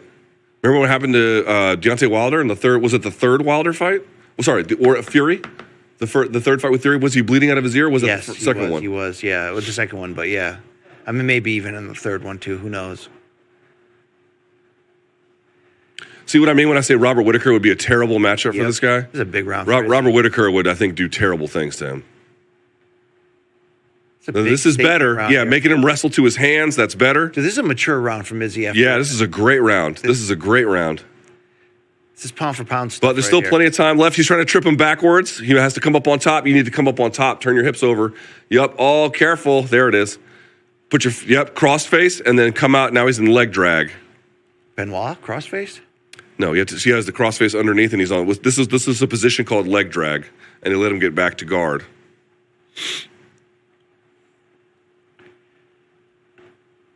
Big round for Izzy. Slipping in enough clean punch. Well, they always get you when you're vaping, those camera guys. I don't care. Dude, I'm a white trash nothing. You're the king of this dojo. No, we are the kings of this dojo. Wow, this is like a Miyagi and LaRusso production here. I like this. Izzy's taunting somebody. You see that? So this is definitely different than their first two fights. This is a crazy fight. Izzy almost stopped him at the end of round one, but then it looked like he was... Pereira is breathing. Oh, Pereira is breathing heavy. This is exactly what Izzy needed to do this round. Careful. Okay. Yeah, this is good. You got to stuff the guard. You got to be careful with that shit. You still have to respect how dangerous this animal is in front of him. But he's trying to do a step, like a step around guard pass. There are some axe kick. Oh! Did the axe kick, did it land in the chest? It did. Dominant round.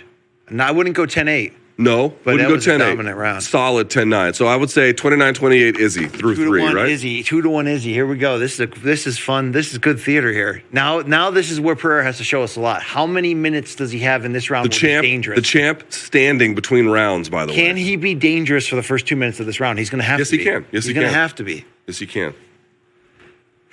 Do we have the audio guys in our ear, or is that impossible?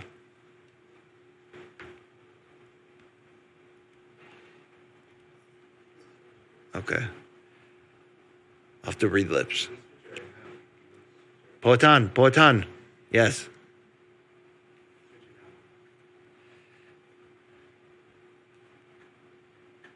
Luke, are you enthralled by this as I am? Yeah, my wife's Tukey is sick. So this is what men deal with. This is the ups and downs. So I'm not thrilled about that. I'm Yeah. trying to concentrate, but it's hard when your little baby girl's sick. Yeah. Tukey Thomas in the house. Yes, she was. All right, round 4. Oh, here we go. We got the sound back. Round 4. Championship rounds, boys. Deep breath there for Pereira. Deep breath. And that delay got wider. We'll watch your laptop then.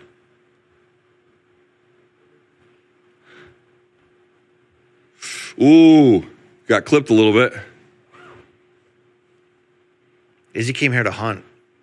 Nah, dude, there's 10 minutes left in this fight. Look, truly anything is possible. Okay, but still. Izzy's got to remember round 2. He can't get back into the strike zone here and get backed up. Yeah, he looks a little bit flat on his feet, I got to say. You wonder how much that energy that took out of him? Well, both of them look a little bit labored. Can't play chess with this guy close. Izzy back to southpaw. Just giving little flirtations with it. Whew. Oof. These are good calf kicks from Izzy, right? Not bad. But Pineda landed as well.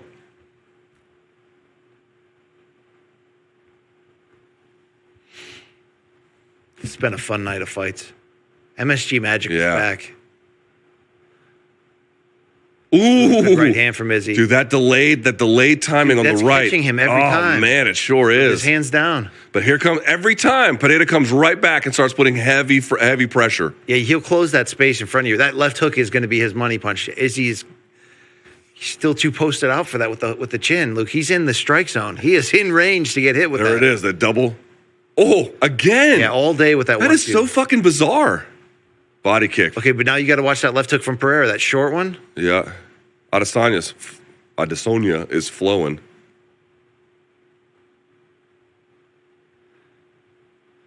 Sneaky jabs to the body from Izzy.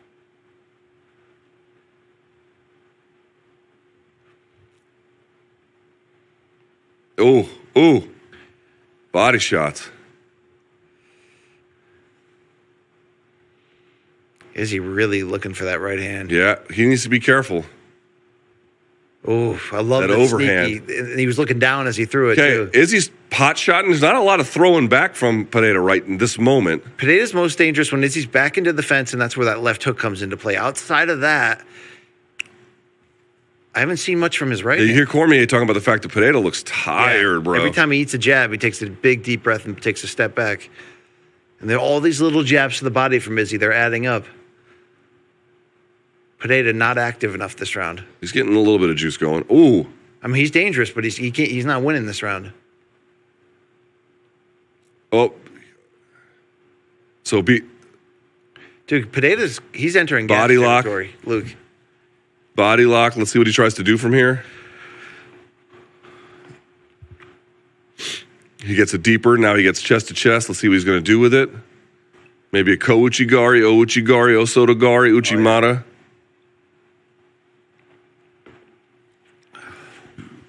Dude, this is a bad stretch for Pereira here. Izzy's smart to mix it up, too.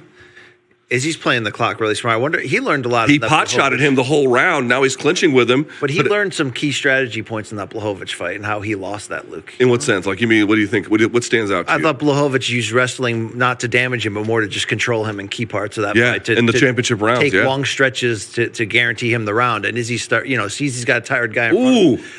Oh, Izzy better be careful. Dude, he's leaving that chin out too much. Here comes Pereira. He's fighting in spurts, but he's fucking dangerous every time, man. All right, Pereira Izzy has his hands down. Pereira had a lot of time to rejuvenate here and gain some gas back, and now he's going to use it. Oof. Izzy can't stand with him. Yeah, there you go. Change levels. Good job. Changing levels. Locks him up again. Let's see if he can turn him back into the cage. Let's see. He doesn't have his head on the right spot to do it. Oh, he tried to trip and then get a guillotine. Didn't quite work. Yeah, you could see Izzy's got some polish that needs to happen on some of these takedowns. There he goes, changing levels. Really good. He's going to switch to the high crotch. He has to come all the way elbow through. He's too far. He's too far outside. Even though we're seeing some limitations in Pereira's game that could be leading him on his way to a loss here, he's really good. He's got so much potential. Yeah, yes.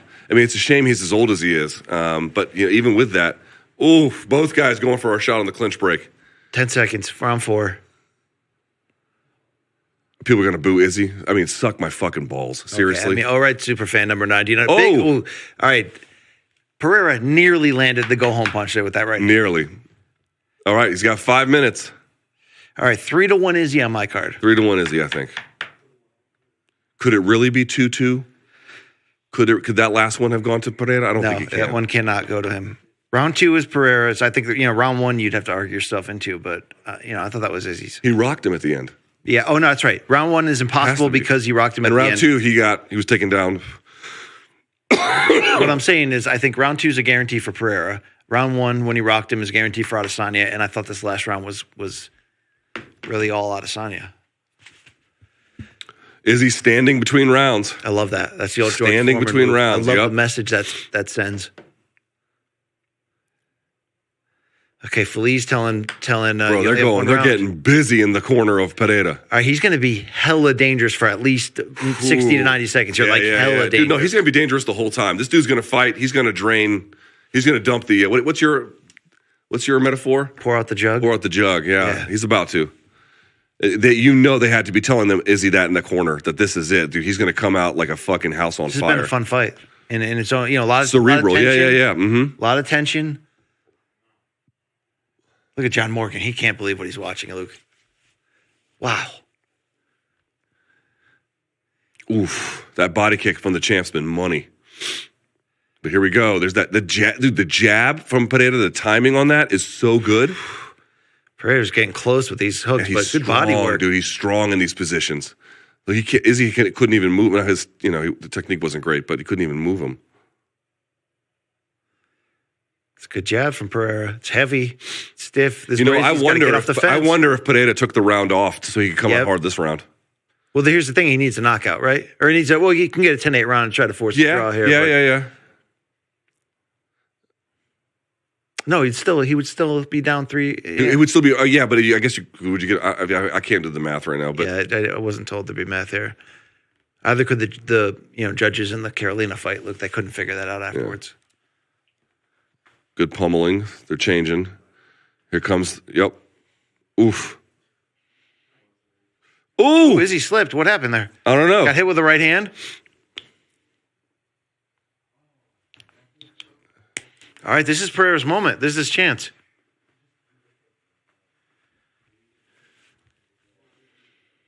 So Izzy got hurt on the check. Yeah, Izzy got hurt on the check, that sounds like. Ooh, he looks okay. Yeah, he does look okay. And he went back to it and kicking it just again. Oh, they're saying he tripped himself. Okay. This is where he can't be, though. This is how he's got to get out of here without taking he's got to move. He's got to move. Shoot. You got to shoot here. If he gets a takedown right here in the final 3 minutes, that could be the end. That could be the end. It's too close. He's reaching for the head. Oh. Another right hand from Pereira. You got to be careful. Oh, big left hook. Okay, now he's hurt. The champ is hurt big time. He may be gone. He's so hurt. He's so hurt. He's so hurt. That's going to be it. Oh, my That's God. Gonna be it. Poatan! It's real. The power is absolutely real. Round 5. Wow. Wow, he did it. He had the poise. He had the patience. He was almost out on his feet to end round 1, yet he gets a 5th round knockout. Wow. Like Leon Edwards, man, this game is crazy. Wow. He is for real. He is. You got to give him credit, man. Real. You got to give him credit. You know, and Izzy fought his ass off, he but did. Izzy was in the danger zone the whole night. But that's what we asked out of him, right? Yep. The fans asked that out of him. Damn. Wow. Could he have won that boringly? Who, the champ? Yeah. Now the challenger, is he? You wonder.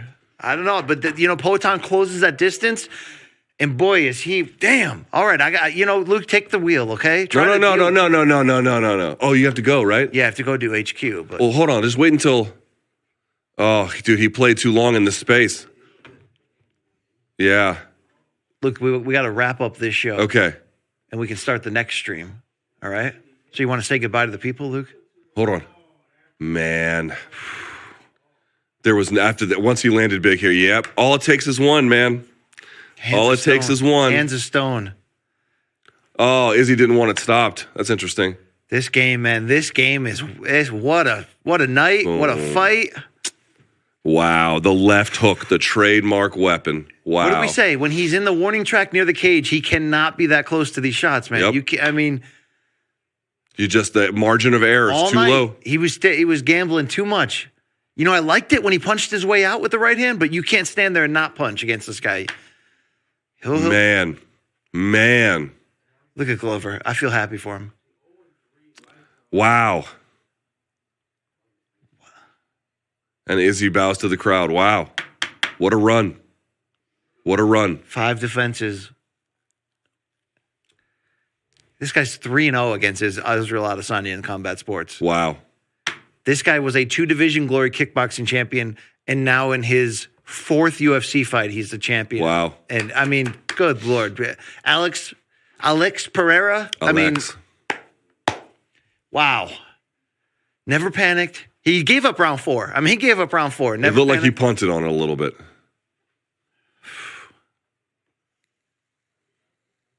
That's this game. This game's crazy. This game, man, the game, what did Omar say? The game is the game, right? Izzy looked good, but Pereira had that. It was what we said it was. Look, Izzy was the more skilled. skilled. I warned Izzy. Izzy was the more skilled, but the guy in Pereira is just more dangerous. He's just more dangerous.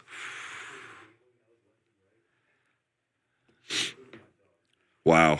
This freaking sport. Sometimes you're doing this, and sometimes you're doing this, Luke. You know what I mean? This sport. Unbelievable.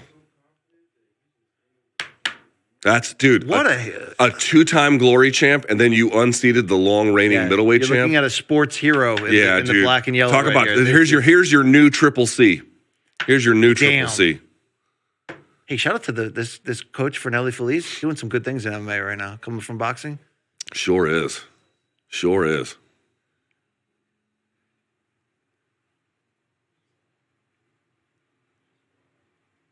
I want to hear from Izzy.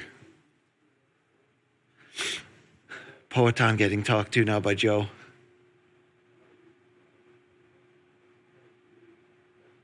It's his 8th pro fight.